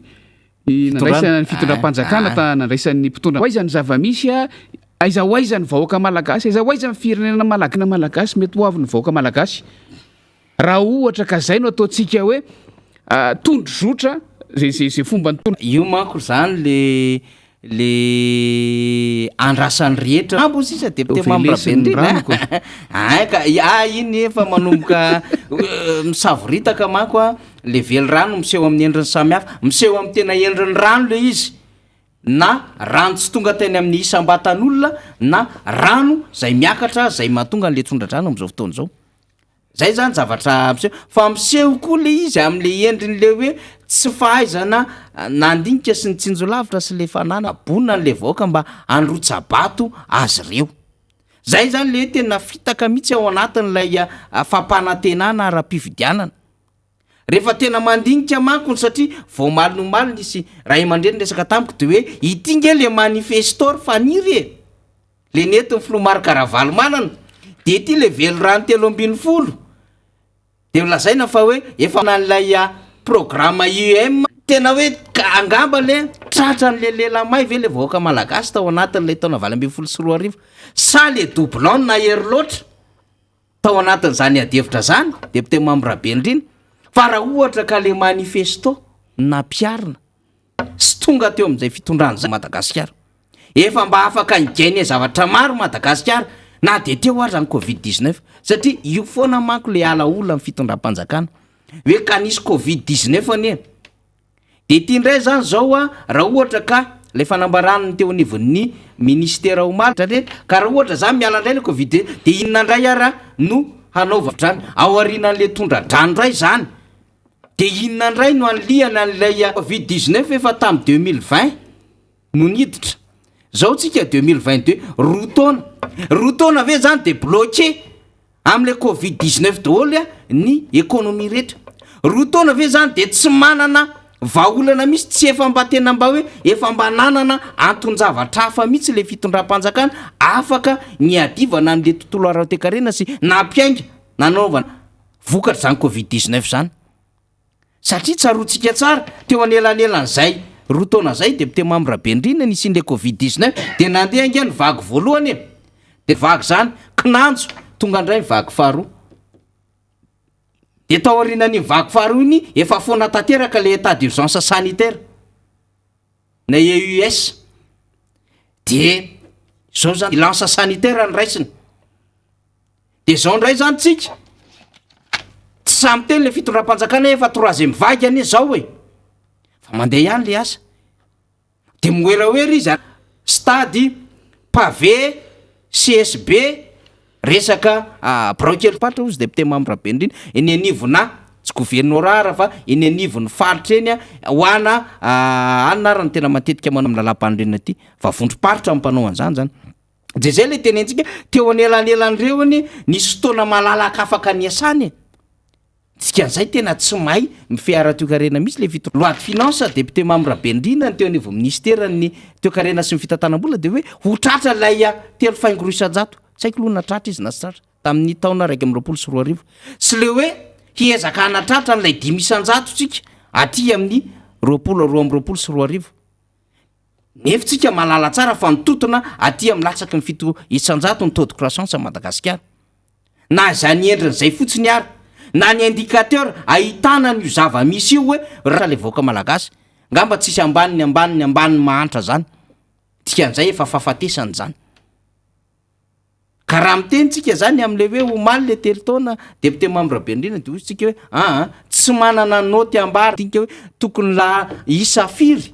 amin'ny isa 20 nomena an'le fitondram-panjakana fa raha io ara-toekarena na io foto-dravitrasa zao am'izao fotoana zao potika daholo ny lalam-pirenena rehetra sy ny tsy fandoavana ny volan'ireo fournisseur zany sy ireo entrepreneur marimarina kokoa akoatry ny tsy fandoavana ny volan'ny karama n'ireo mpiasa rehetra zay resantsika hoe anisa mitaraina an'izany ny mpiasan'ny kroma misy zavatra lehibe tokony miodina ao anatin'izany orinasa zany zay inga mampalahelo an'ireo olona zay mba miasa ny mpiasan'ny sasiny nanaovana tena iara fa ivoaka avy aty izy tsony tsy zany rery ihany fa marobe ny mantandray nefa vo tamy volana aogositra no nanova mpikambana anivon'ny gouvernemanta na impito anova gouvernemanta dikan'izay nge tsy le mpikambana patsony zany tsy lay joueur tsony zany lay ovaovanao ao anatin'izany club zany mialatsy nisy fahatapahana segondra vitsy ny tetiany dia réseau io tompoko réseau io zany sahirana de sahirana ny technicianna mandamana zay fa io moa tsy avy aty amitsika satria tsika tsy tompony zany de mieza aminy hoe resantsika hoe raha io zany taty amin'ny premier division efa nienjera deuxième division de le club ny tsy mahay ao anatin'izay le manager ny tsy mahay anatin'izay le staff ny club ny tsy mahay de tonga hatrany amin'ny staff io makaty aminay regroupement na joueur vaovao mihitsiny na io ravana lay staff sasy ahoana ny tokony anao fandaminana andika mba hiakaran'le club any amina premier division fa tsy enjera atao amin'ny troisième division ntsony satria tsy afaka manao championnat national nantsika am'izao fotoana zao le mba toerana tsara sy nafinaritra nisy amin'ny Madagasikara satria tsy nahay le mpitatana n'lay firenena de rehefa tsy mahay le mpitatana am'le firenena de izy mieritreritra hoe tsy maraka fa tsy manana orientation koa na ho ataonao Barack Obama ra ministre ny intérieur na ho ataonao izy aloha zany la Trump nde ho ataonao ministre ny défense na izy hoe sélectionnenao fa vao mainka enjera zay le zava-misy am'izao fotoana zao ary zay le sary iaina n'lay firenena am'izao fotoana zao depute Mambrabendrina ny tena olana ngefa ny razafy manantany ao anatin'ny zava-misy ny aina ny lainga sy ny fampanantenana tsy misy ny firenena sy raha mbola talohan'ny vanim-potoana fifidianana farany no efa samy milaza ny heviny rehetrarehetra nefa samy milaza ny fomba andresen'ny lahatra ny vahoaka malagasy ny kandidata amin'izany fotoana izany ny zavatra voarainy vahoaka avy tamin'ny mpitondra ankehitriny ange ary mety ho zay na tonga azy nisy ny rona nakamin'zareo tamin'ny fotoana fifidianana dia ny hoe efa niomana hono ry zareo hitondra fanjakana fa ny Razafy Manantany niomana antaonany maro ry zareo totrany hoe 5 taona farafahakeliny ary efa nametraka n'ilay IEM ho fitaovana hoentina mitatana ny firenena rehefa avy eo ho tanjona ho politika nefa nianatra ngamba injea nieritreritra hoe tsy ampy le zaina fa ny IEM no politika hoentina mitondra ny fitantanana fampandrosoana ny Madagasikara dia nambara fa ny PEM no drafitra hoentina manatanteraka an'izany fa aty amin'ny taona fahatelo tsika izao aizy io PEM io tena tsy te dia raha nytenenao teo hoe tsy hita zay hitsarana an'ilay fitondram-panjakana tsy hita zay hitsarana an'ilay fitondram-panjakana satria tsy misy ilay drafitra ahafahana tsara hoe miohatra amin'ilay vinavina sy ilay drafitra napetraka aiza ho aiza ny zavatra vita sy ny zavatra iainan'ilay firenena anina mihitsy ilay PEM izay everina fa ho fitaovana ny resaka manifesto tsika teo samy plange ireo samy drafitra asy ireo fa inona zany le IEM narangaranga nandritra ny fotoana fampielezan-kevitra tamin'izany fotoana izany resaka fampandriana drisa fotsiny resaka fampiasonana vahoaka fotsiny resaka kabary ambony vavahady fotsiny fa ilay drafitra tena tokony hitondrana an'ilay fitondram-panjakana na izy tompon'ilay hevitra azy ange mbola nampanantena tamin'ny taona lasa iny samy mahatsiaro tsika efa ny Razafy Manantany fa mbola nampanantena hoe tamin'ny taona lasa ohatr'izao mihitsy hoe hivoaka tsy ho ela ilay PEM ilay drafitra ny fotoana nanomboan'ny miara-manonja misy tsara le iainga izy asa fa mandraky ty androany eri taona taoriana izay fampanantenana farany ivoahan' le PEM afahany mpitazana afahany vahoaka na izy tena niara ao anatin'ny fitantanana amin'ny mapitarika fa ny Razafy Manantany misy ny atao hoe auto évaluation zay mihitsy fa mamita tena fotsiny izy ao anatin'ilay izy ka raha mieritreritra telo taona raha izany ilay tena drafitra nampanantenaina ny vahoaka hoentina mitatana mba tsy tenenako hoe soratra nge no andrasana amin'izany fa ny Razafy Manantany atotantara mipandrafitra tetikasa tsy misy ao anivon'ny mpitondra fanjakana amin'izao fotoana izao dia hoy itsika teo hoe laha ny andro nanova gouvernement isaka ny 4 volana lojika be zany embolana be indrindra fa nisy teo 3 volana dia efa nanova minisitra sa 4 bolana teo aloha teo lojika be zany ary nisy minisitra ray andro 3 andro lojika be zany ny filoham-pirenena ara ny samy teny rehefa manendry minisitra vaovao hoe afaka 4 bolana nge vao tena miodina tsara sy tena opérationnel minisitra vaovao anankiray zay ve le hoe niomana nandritra ny 5 taona hitatana an'ity firenena ity nisy fotoantsika taitra be gagitsika fa hitady atodo hitady servao ny fitondram-panjakana nefa talohan'izay ny laza sy ny dradradradraina hoe n'izao tontolo izao fa fiomanana efa ela dia ela ary ny olona anatanteraka ny asa efa tao sy ny sisa dia nanao appel d'offre na maso voko hatramin'izao dia mbola izay niainan'ilay fitondram-panjakana zany tokony efa ao anaty ekipana sakodo efa hoentiny zany hoe tia ministra tia ny député tia ny maso voko tsy sekoly manomana an'izany tsy misy eto Madagasikara zay indrindra namoaka manam-pahaizana fa midika ve zany fa ny manam-pahaizana navoaka teto Madagasikara sy nianatra tany ivelany ny manam-pahaizana mihitsy no efa manara le ekipa mpitondra fanjakana tsy mety miara-miasa amin'intsony ka mahatonga azy hitady olo-kafa atao inona fotsiny namola volanan'ireo fa midika zany fa ny ilay hotombanana mihitsy tsy misy lasa tsisy asytsika le zavatra hotombanana mihitsy ahoana mihitsy moa le drafitra mihitsy angintsy eo dia inona no andrasantsika ho an'ny rotaona farany amin'ity mandaty inona no andrasantsika ho amin'ity taona 2024 ty fotsiny izy faravakeliny anankitelo no mitranga eto Madagasikara eo zany ny krizy ara-pahasalamana eo ny krizy ara-toe-karena eo ny krizy ara-tsosialy mety misy ifandraisandreo kanefa samy manany azy reo ary ny krizy ara-toekarena sy ny krizy ara-tsosialy samy mahalalitsika efa tsy vao zao no nisy teto Madagasikara fa noho ny tsy fahaizana mifeny fiavian'le krizy ara-pahasalamana de voatsy tamin'ity fitondram-panjakana ity de amin'izao fotoana zao tsika krizy ray vaovao ateraky ity toetrandro ity fa de miandrotsika hoe raha ohatra raka tsy afaka mamoaka drafitra hitondrana fanjakana anankiray mandritrana manda eto Madagasikara inona no antenaina amin'ity fitondram-panjakana ity fa ny Razafy Manantany raha niezaka ihany resakitsika hoe anomana hoe anao tomba nezaka bilan zay faniry satria lasa isika manao an'le bilan koa manaraka le rythme ny zareo afitra ilazana hoe raha miohatra amin'ny fanomanana sy ny fiheverana ny Jerosalem ity aiza ho aiza ny zava-misy sy ny zava-bita ao anatin'le izy de tsy afaka mamenoto tsika ny mahamaika ny fitondram-panjakana asa raha mbola tafiditra ao anatin'le ataontsika hoe oera zay voambolana saka vely rano 3 ianao tao raha tena ilaza marina ny fanjakana fa efa niomana 5 taona ny alohany nandraisan'ny fahefana tsy niezaka nametraka ny isa 3 ho isan'ny vely rano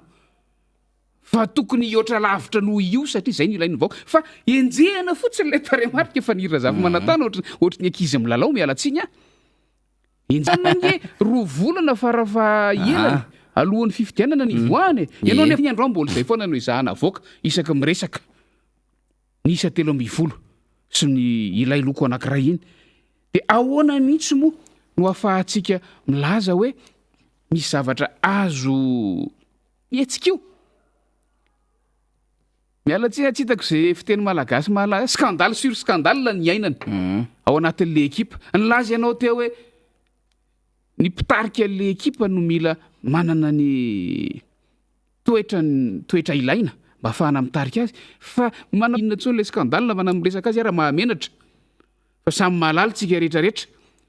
ary akoatra n'ilay scandale samy manao ny ataony amin'ny ry kolikoly sy ny afera-maizina sy ny sisa de lasa malaza era-tany aty tokoa mason'izao tontolo zao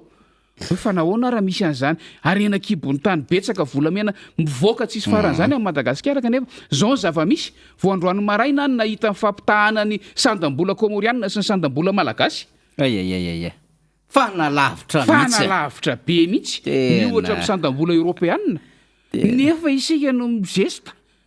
zany hoe ilay fototra iana amin'ny fanaovana prévision amin'ny fijerena lavitra mihitsy ilay taremarika mihitsy no tsy haitsika no mife azy afa-tsy ny 3 zay zavatra mitranga fa tenenina miteniteny foana fotsiny lay teny hoe andeha apidra vola ny Komoro ny sandam-bola na ny sandam-bola aza tsy hay akory sahantsika teto tamin'ny herina zany fa ny Razafy Manantany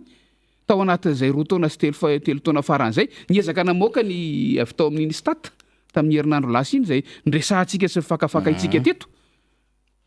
fa tafiditra ao anatin'ilay azo ekena mamorona teoria vaovao mihitsy indray satria tsy azo iodivirana itsony sy ny taremarika ary reo nanaporofoana hoe makay zany lalana hitondrana an'ity firenena ity fa hatreto de makany amin'ny lalana tsy sahaza any amin'ny tsy tokony ho ale ny fitantanana ny firenena ka raha niomantsika ho afa ny Razafy Manantany hoe iresaka hoe nanahoana ny bilan zay 3 taona faran'izay de indraindray mifanilika andraikitra mpitondra fanjakana zay no azo ifehezana azy sady mifanilika andraikitra manilika andraikitra any amin'ny zavatra tsy eritreretina mihitsy ailika any amin'ny Covid mialaza tsisa zany sao de le tsy le mpikambana ny gouvernement antsony raha mitavozavoza fa so de nalalitsika fa mbola tao anaty état d'urgence sanitaire tao anaty amena ara-pahasalamana tanteraka tsika indrindra hatramin'izao fa mba nahafahana mitokana n'ilay olona mba ahafahana mitokana n'ilay kianja de ny foananaingana tamin'ny alalan'ny didim-panjakana ilay amena ara-pahasalamana ny vetsika tsara ny zavatra azo refesina zany rehefa hoe mandrefy zany tsika de hoe millimetre centimetre metatra kilometatra de mitohy makany zany zavatra hita maso iny zany hoe tiany azo raha le tenenitsika teo zany le zavatra resantsika am'izao fotoana zao zany de hoe raha mijery an'le zavatra ataon'le fitondram-panjakana zany tsika de tsy hitatsika ntsony zany le zavatra azo ametrahana an'le izy hoe zavatra inony ity lafoala izy zavatra etriny tsy takan'le nyresaka nresantsika teto hoe raha mirotsaka ny orana de efa tsy akatra trony ny rano a de mateonina sy mahafinaritra ny tanànanareo izy ity zany resahana sy tononona fotsiny fa tsisy zany hoe izy io zany asa sy lalàna ny zavatra ambarako satria efa voafatotra ilay engagement zay de zay le hoe pilotage à vue coquille vide zany fomba fiantso azy daholo zany matoa zany tsy hitatsika zay andrefesana an'le izy de zavatra azo refesina zavatra azo lanjaina hamomezana valy teny hamomezana fetra de hoe zavatra hita maso de zay ohatr'zay mihitsiny le zava-misy le iainan'le fitondram-panjakana de ity zany ohatran'le inona moa zany le tenen'le ray aman-dreny zay ivoaka ny trano de rehefa ivoaka ny trano le ray aman-dreny de hoe inona ny vaovao de hoe tsy maintsy misy foana eo feno ihany gazety sy jereo amin'ny Facebook fa ny fitondram-panjakana tsy maintsy amorona vaovao foana de zay tokoa le izy satria skandala sy skandalo sy de fitema am'rabe indrina etsy miteny amin'ny teny tsy fantatra tampoka zany de etra misy teny hafahafa koa any tsaiky mifamarinana iny adevitra iny aloha fa any iny aloha avelao any iny ohatra miteny etry ny hafahafa zay le teny any zay anjarany zareo manamarina na mandiso an'iny zavatra mivoaka manerina ny rehetrarehetra iny de akoatran'izay vao miala iny defa tonga ianao de mahita trangan-javatra andekaleka indray hony de fa miala indray andekaleka de fa misy trangan-javatra indray 49 kilo d'or de vao malina miteny misy tompona ndraiky mpanjakana iny ozy izy le komoriana tafiditra anatiny te misy tompona ndraikitra lehibe moa zany robonesa tsy fantatry ny fomba fiteny azy tafiditra anatin'izao raharaha zao fa maninona ny miazakazahana naka le volamena tsisy toy an'le izy fa inona nampiazakazaka hoe tsy naintsy natao an'lay extradition reto zany rehetrarehetra zany matoa ny olona miteny de misy dikany daholo zany fa io zany zavatra mitranga de tsy gakitsika zany mahita zavatra ohatran'izao foana de anyka na le izy efa ataony efa hoe tsy zavatra tsy milamina na journaliste de ny rehetrarehetra ny fanapahakahevitra raisiny de ao anatin'izay tsy filaminan'izay de lasa mandeha any amin'le lalan-diso daholo ny zavatra raisin'le fanjakana de aza mieritreritra hoe tsy misy zavatra tsy miantraika any amin'ilay fitondram-panjakana zao zavatra fa na ny fomba fotsiny aza averintsika tsara zany na ny fomba fotsiny aza nanaovana mokon-doha nanaovana anterisetra andretrezana nanaovana ny kolize teny amin'ny rovio zay miteraka alahelo amina olona marobe miteraka alahelo amin'ny tompony zany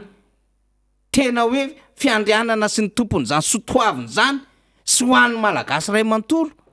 satria tena vanim-potoana samihafa no nampifanindrina ao anaty rovo ary tantara tsisy fampidira ny tantara romanina any amin'ny firenena nisian'izany kolize zany sy ny tantara mifampanjaka teto Madagasikara no niterena isy an'izany zany tsy mivita hoe mivadika alahelo fa betsaka mihitsy no niteny hoe io koa de tsy avelanay io de tikan'izany mitambesatra ao anatin'ny lamosin'le fanjakana zany tonga amin'le teny député Rastany zay rehefa tsy nahazo tsodrano rehefa tsy tsara tsodrano de lasa vadika inona moa zany zao le zava-misy am'izao fotoana zao vadika voavely rano de ianao ihany ny sahiran'le izy ole de tokony namboly azo ianao de tsy afaka namboly azo ianao milaza fa anao tena fandrakofanala be mihitsiny de tokony anao fetsiketsena be de tokony hitokana zavatra tsy afaka mamboly azo ianao satria inona le izy ka lozika nisy zavatra nampanantenaina ho an'le vahoaka teto tsy tafavoaka le izy io ny afaran'le resaka de tsisy eo aloha tsisy sentiment zany efa tena miasa tokoa inge le fitondram ka vokatry ny nataony ihany zany zay le tiatsika tenena misy andraikitry le fitondram-panjakana le izy fa le fivatravatra n'le tompona andraiky mpanjakana maome an'le tsiny any amin'ny vahoaka zany tsy zavatra mety zany isaky mihetsika ave de nivoaka malagasy foana no ambaninao de no esonao de lazaina mba tsy marina ka ny fananany rehefa angalarinao ny tany ny amidinao ny volany tsy omenao ny etra ny angalarinao ampiakarinao takany ahoana ny etra tranony sy ny rehetrarehetra zany nge efa miopapany zany jiro tsy ampiasainao asainy jiro tsy ampiasainy asainao alohany rano tsy ampiasainy asainao alohany zany mahazo an'le vahoaka malagasy zany de nandefitra foana le vahoaka de io moa zany hoe atramy rovina ianao ry malagasy no azaka sy andefitra amina trangan-dravatra ohatran'izao mihoatra lavitra ty tsy mahamenatra antsika mihitsy miteny an'ity député Mamirabe mihoatra lavitra noho izao trangan-javatra zao mihitsiny any ara hoe nanana taux de croissance 7% tsika nanana taux de pauvreté taty amin'ny 60% tsika nanana taux d'inflation tena géré tsara tsika taty ambanin'ny firiny taux d'inflation tsika nanana tena hoe inona moa zany fahafahana miasa tsara ny fahafahana mampiasa vola sy ny sisa rehetra teto Madagasikara ny aina fa ninjehana le filomarika Ravalomanana de lazaina fa manao monopolisation sy tena ongana fa mihoatra lavitra ho mihoatra lavitra ary tena tsy azo ny saina nieritreretina mihitsy hoe zao no ataon'le fitondram-panjakana amin'izao fotoana zao za tsy miteny ahongany fa fotsiny manao fampitantsika ny amin'ny hoe ahainy ny vahoaka ve ny zavatra mitranga tamin'izany fotoanan'izany sy amin'izao de raha iverenantsika samy nahatsiaro-tsika tsy nijaly ohatran'izao Antananarivo taloha amin'ny 2022 hoe resaka hoe tena raha miakatra tsarotsika fotsiny faritra iray ny faritra nampikaikaika rehefa tonga ny fitoam-pifavaratra ary zany rano be de faritra be sarety teny angambana de azo lazaintsika hoe nisy kely une partie kely teo Andravoahangy tety amin'ny Lasantsimaty fa akoatran'izay nanana filaminana ary nikaroka hevitra lay mpitondra fanjakana tamin'izany fotoana fa zao vao mirotsaka 10 minitra ny orana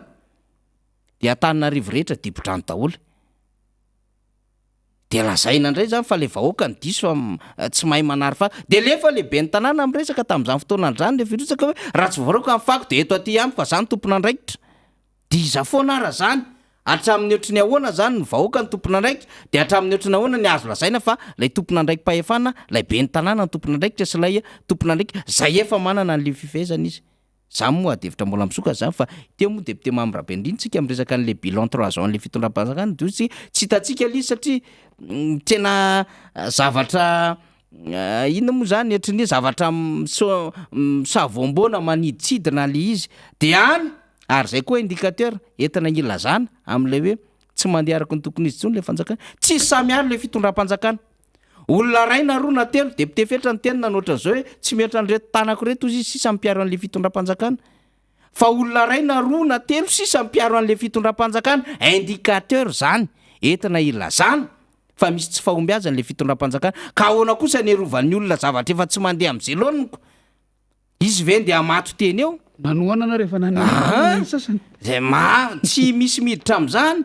marina fa hoe mahafinaritra ny seza mahafinaritra ny misy an'izany hoe tena fahefana sy ny voninahitra zany fa tsisy olona andeha hamony tena amin'ny zavatra efa sarotra rovana amina zavatra efa tena hoe mitondra any akady satria reny olo reny koa nge mba manana fianakaviana manitra sahirina député Mamirabe indrina mivarotra fananana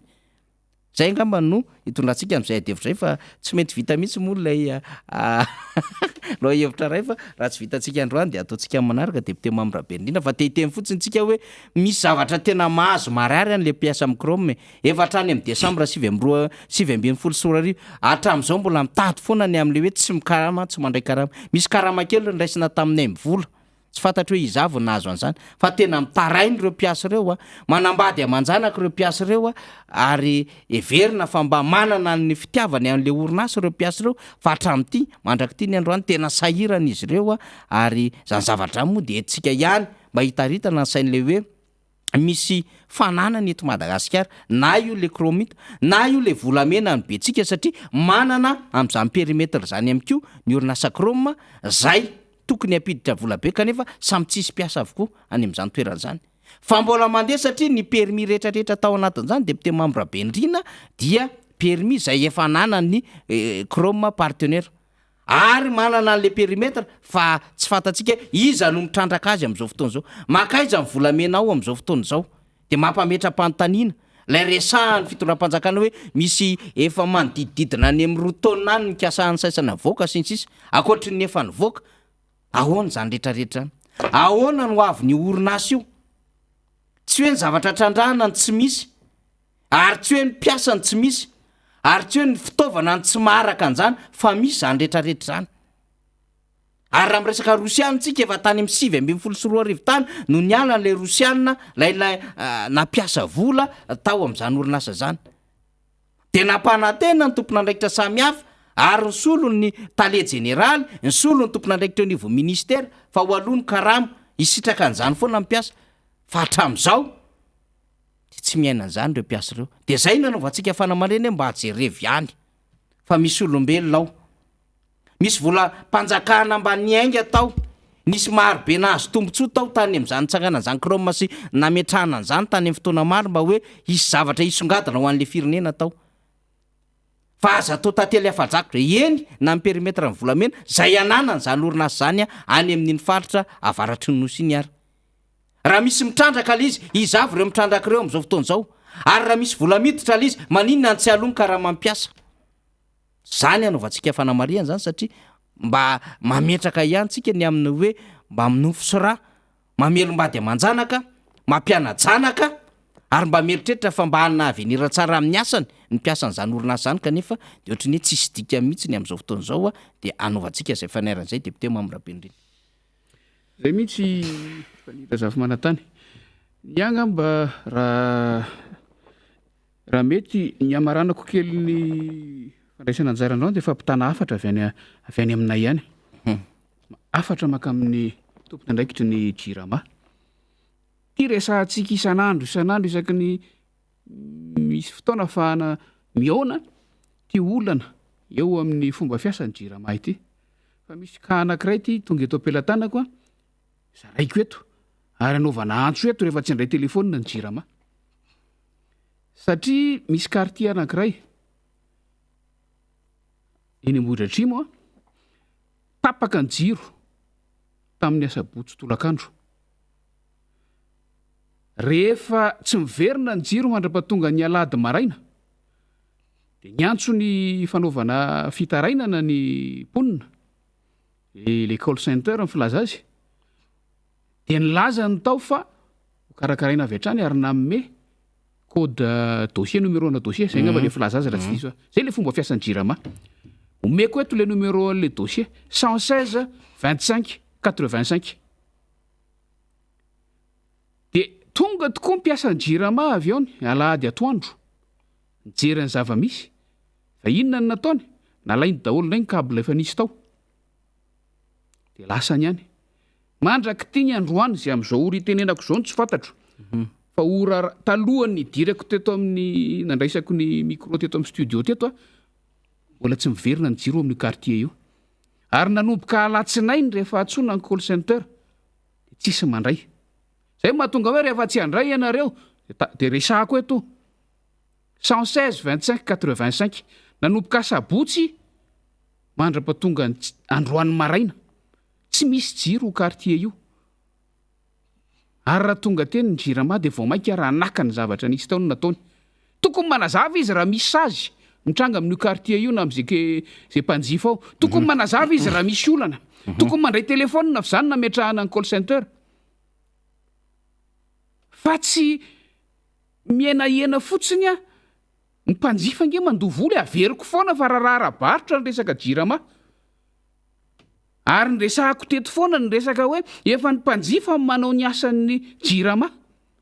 na io resaka auto relevé io ary nanomboka tamin'ny sabotsy hatramin'ny androany efa dila ny fotoana fanaovana relevé auto relevé tsy mipoitra nefa amin'ny compteur sasany tsy mipoitra ny taremarika rehefa tsy misy herinaratra miditra amin'le compteur de rehefa mivoaka miverina rehefa aveo ve ny herinaratra amin'le tokantrano de anatitra auto relevé de ho lavina indray satria dila le fotoana de andeha le cumule ny volana ambony rehefa aveo de le mpanjifa foana ihany no voasazy sy ahazo vava be eny amin'ny masovoiny jirama rehefa miala tsiny fa tena tafahoatraloatra le izy de zay fanira zafy manantany mahatonga mitondra n'io afatra io eto hoe amboary ny fomba fiasa ary tsy voaindray mandeha tsika no miresaka an'io eto fa aleo a rehefa tsy handray telefônina rehefa tsy ilaza ny ka rehetrarehetra mitranga de aleo ny vahoaka no andefa ty aminay de aparibarina eto io resaka io mbola azo avoaka eto hatramin'ny anaran'ny olona nandray telefônina tamin'ny lado maraina raha ilainy zany fa aloha andeha am'izao a io raiso code io a rehefa tsy handray ny telefônina reo amin'ny call center de raiso atao amin'ny alalan'ity onjapeo ty atao amin'ny alalan'ity fandaharany ty de ataovy zay anjara andraikitrareo jirama famerenana an'io fa manjary azandrasana tafahoatra loatra androatra ny ronono zay faniry namariantsika fotsiny amarambaranantsika le resaka teo fotsiny de hoe tsy l resaka le kromita ihany oza no trandrahany kroma fa manana permiana volamena zany orinasa zany de manana permiana volamena zany orinasa zany a de manana partenaire 10 eo ary misy ny partage na production de eo zany ny ametrahan'ny mpiasa sy ny rehetrarehetra hoe nakaiza ny anjara volamena ny kroma hatramin'ny 2019 zay fotsiny angely izy zay nge mba mampalahelo an'le mpiasa hoe fa maninona misy mpiasa ao zay nampanatenaina rehefa lasa ny rosiana sinsisa fa alohany karama zy fa tsy hitantoyana hatram'izao de nanisy mifanovana minisitra de ohatran'izay ihany le fampanantenana de le fandoavana karama zany a zay tena hoe mba tokony mba hampiodina an'le orinasa mba ampanino mo zany ampitsangana tsara an'le mpiasa am'le asany zany a de mampalahelo marary le mpiasa malagasy am'izao fotoana zao de anisany mbola mampalahelo an'le mpiasa ihany ko de hoe misy nafindra toerana mpiasa ny orinasa amin'ny maivatanàna ny betsika de zay le izy de ozytsika hoe iza misy mafiam-bolamena ve ao ambadika zany rehetrarehetra zany iza no mitrandraka n'zany volamena zany ary raha misy tokony anjara vola maninony zany tsy mba hahafahana mba tokony hanonerana an'ireo mpiasa zay manao ny ainy tsy io zavatra eo anatin'zany daholo a zany zavatra tenentsika zany a de averintsika tsara averintsika atrano fa hoe tsy ny kromitany tsy misy hotrandrahana ary tsy ny mpiasany tsy mahavita mitrandraka ary tsy mividy no tsy misy fa ny fanapahan-kevitra sy ny fandraisana ndraikitra sy ny fijerevana ifotony mahariary an'ireo mpiasa reo ary tsy reo ihany ane fa misy fournisseur be da be mifampiankina am'zany kroma zany mampiasa fiara ao anatin'zany orinasa zany zany koa mbola misy olona velominy be da be aty ambadika misy mpiasan-tselika marobe velominy fa zay moa le izy hoe aina ny antsika an'le fitondrana teo aloha de pite mamorabendrina rehefa misy fahombiazan-kely amina orinasa fa tsy hain'izy reo kay manarina sy mitantana tahaka ny nanenjehana ny ery Madagasikara potika tanteraka le ery Madagasikara am'izao fotoana zao tahaka le nanenjehana le hoe zay manana vahaolona monja jirama potika tanterana ka le jirama am'izao fotoana zao le 400 watt lazaina fahampitombona 400 watt 800 watt zara fa misy 30 mégawatt sa 60 mégawatt raha totaly kely le miasa manerina Madagasikara zany ara moa mbola feheziny ry tsy tononoko ny toyany ny famatsiana ny herinaritra manerina Madagasikara ka ianao vahoaka malagasy tsy miteny ka ionao manaiky taingenam-bozina foana ka zay atao aminao de ekenao de zay miteny sy mitsikera am'zany lazainao fa lany andro sy tsy misy atao de azagaga ianao sy ny taranakao raha ohatra indraindray ka maka fanapahan-kevitra ny ao anatin'ny tokantrano rehefa tsy mandeha no laza le tokantrano de hoe inona ary ny atao efa mafy nge zany le hivarotra tanindrazana zany fa zany ny akamaroany malagasy am'izao fotoana zao de mampalahelo de misy sasa mivary bilany fa hoe tsisy hoanina de rehefa lafo le vilany de andrahona amin'inona indray ara le sakafo rehefa aveo indraindray efa tsy mirezaonina ntsony le malagasy hatramina steak haché mampiady mivady hoe reradreraka de ozy ranga hoe reradreraka fina ny laoka natao de steak haché natao mafy be zany fa kapakapa ao tsara zany aloha fa ahoana fa zany ve no mensehana de eny efa steak haché ny le izy ka tsy ho anarery zany fa mafy be hoe fa kapakapa ka le steak haché fa tsy ao an-tsainy le rangahy ntsony ty steak haché ty hoe todikena nge ty anaovana steak ty fa everiny hoe steak haché fa mafy be le dona mahazo an'le ray aman-dreny mivoaka ny trano miditry ny trano ary misy aza mandeha mivoaka fotsiny fa tsy fantany hoe hoay izy ty ho alehany ty fa de ray mpianakaviana reny mpianakaviana tsy maintsy mitady ka raha ohatra moa le malagasy ka mbola mety am'le izy araka ny tenin'ny rina teo hoe gaga ny rehetra hoe tena mahazaka raha nga le malagasy ka atao 12 000 ariary ny litra menaka mbola mety aminy atao 3 000 ariary ny kilo vary mety aminy zany 42 000 ariary ny sac de ciment mety aminy zanyko zao fa avaratra tafiakatra 25 000 ariary efa misy 30 000 ariary ny gonina charbon mety amin'ny malagasy zany ary eto Antananarivo taiza ianao nahita an'izany efa dina amin'ny kilao ny anana efa manomboka misy zany tompoko eto any amin'ny faritra misy an'izany fa misy zany eto am'izao fotoana zao am'izao fotoana zao ianao no mividy an'izany hoe pomme de terre ovy vidinao tsy latsaky ny 500 ny kilao eny Andravoahangy eny Anosibe eny amin'ny tsena samihafa misy 240 ny kilao ovomeva taiza nisy an'izany ny karoty vidinao 900 vidinao 200 arikovera ny teneny député Fetromaly 400 ny kilaon'ny arikovera zay vidinao 700 200 fa mety aminao zany ry malagasy azo ny efina daholo zany rehetrarehetra zany satria zay le izy zay le tadiavin'ny mpitondra hoe hanana vahoaka azy fehezina afaka atao am'izay tiana anaovana azy entina am'izay tiany hitondrana azy de mangina le malagasy feveritsika fa raha mbola misy miara-manonja raha mbola misy mmpanohitra de mbola miteny mba hanokatra ny saina sy ny masiny vahoaka malagasy zay ngamba no amaranantsika azy député Mamira Bendrina satria efa lasa de lasa ny fotoanantsika everina fa mbola matin'izay lafin'ny fandaminana ny isa-tokantrano zay sy ny ama tokony andraikitra lehibe anao ihany koa eto anivon'ny firenena alohan'ny amara-paranantsika azy ny fahamailona sy ny fitandremana amin'ny toetrandro sy ny toe-java-misy ala am'izao no tena zava-dehibe amin'ny toetrandro sy ny rano miakatra aloha dia manentana nireo tompona andraikitra resahana teo ny fanabeazana sy ny fampianarana mba samy tsy akarisika zay ngamba ny teny ilazako azy fa tena zava-doza io ary apita avy hatrany ny zavatra mitranga any amin'ny faritra rehetra misy antsika tsirairay avy any na aiza amin'ny tompona andraikitra nandrify antsika avy eo amin'ny lafin'ny fahasalamana samy mailo anterineto ny fanentanana ny amin'ny fanaovana vaksiny raha mbola voavoalohany ianao zao vao anao fa mbola tsy nanao taloha tsy tara akory tsy hoe fa tonga ny amin'ny dozy fahatelo ny olona sasany de hoe zay mbola tsy nanao zany tara tsy tara akory fa tsy misy afa-tsy ny fanaovana vaksiny ihany ara-tsiantifika no efa iombonana zao tontolo zao fa afahana miaro zay azo arovana farafahakely ny azo arovatena amin'ny aretina zay mitranga ity fatatsika ny zava-misy fa tena iaran-doza tanteraka ny fiarahamonina eran'izao tontolo zao amin'io aretina io zay ngamba faniry no amaranako ny anjara fitenenako androana io fifanantanana ny amin'ny zavatra misy de firarintso ho an'ny malagasy tsirairay avy ho atsika rehetra zay manaraka zao fandarana zao na aiza misy atsika mba ho samy tahin'Andriamanitra manokana angidy lavitra ny fahafatesana hoe fomba fitentsika malagasy ary manantena fa iona tsy hoelitsika veloma tompoko de misaotra ny député Mamira Bendrintsika niaraka nanonja tamintsika tao anatin'ny faniohakevitra fizaram-baovao ary fanadihadiana mahakasika ny fiainan'ny firenena amin'ny ankapobeny maniry sy matoky sy manantena antsika raha mbola mahazo tombonandro avy amin'ilay nahary izy de iaraka amintsika eto indray amin'ny herin'ny anio toy izao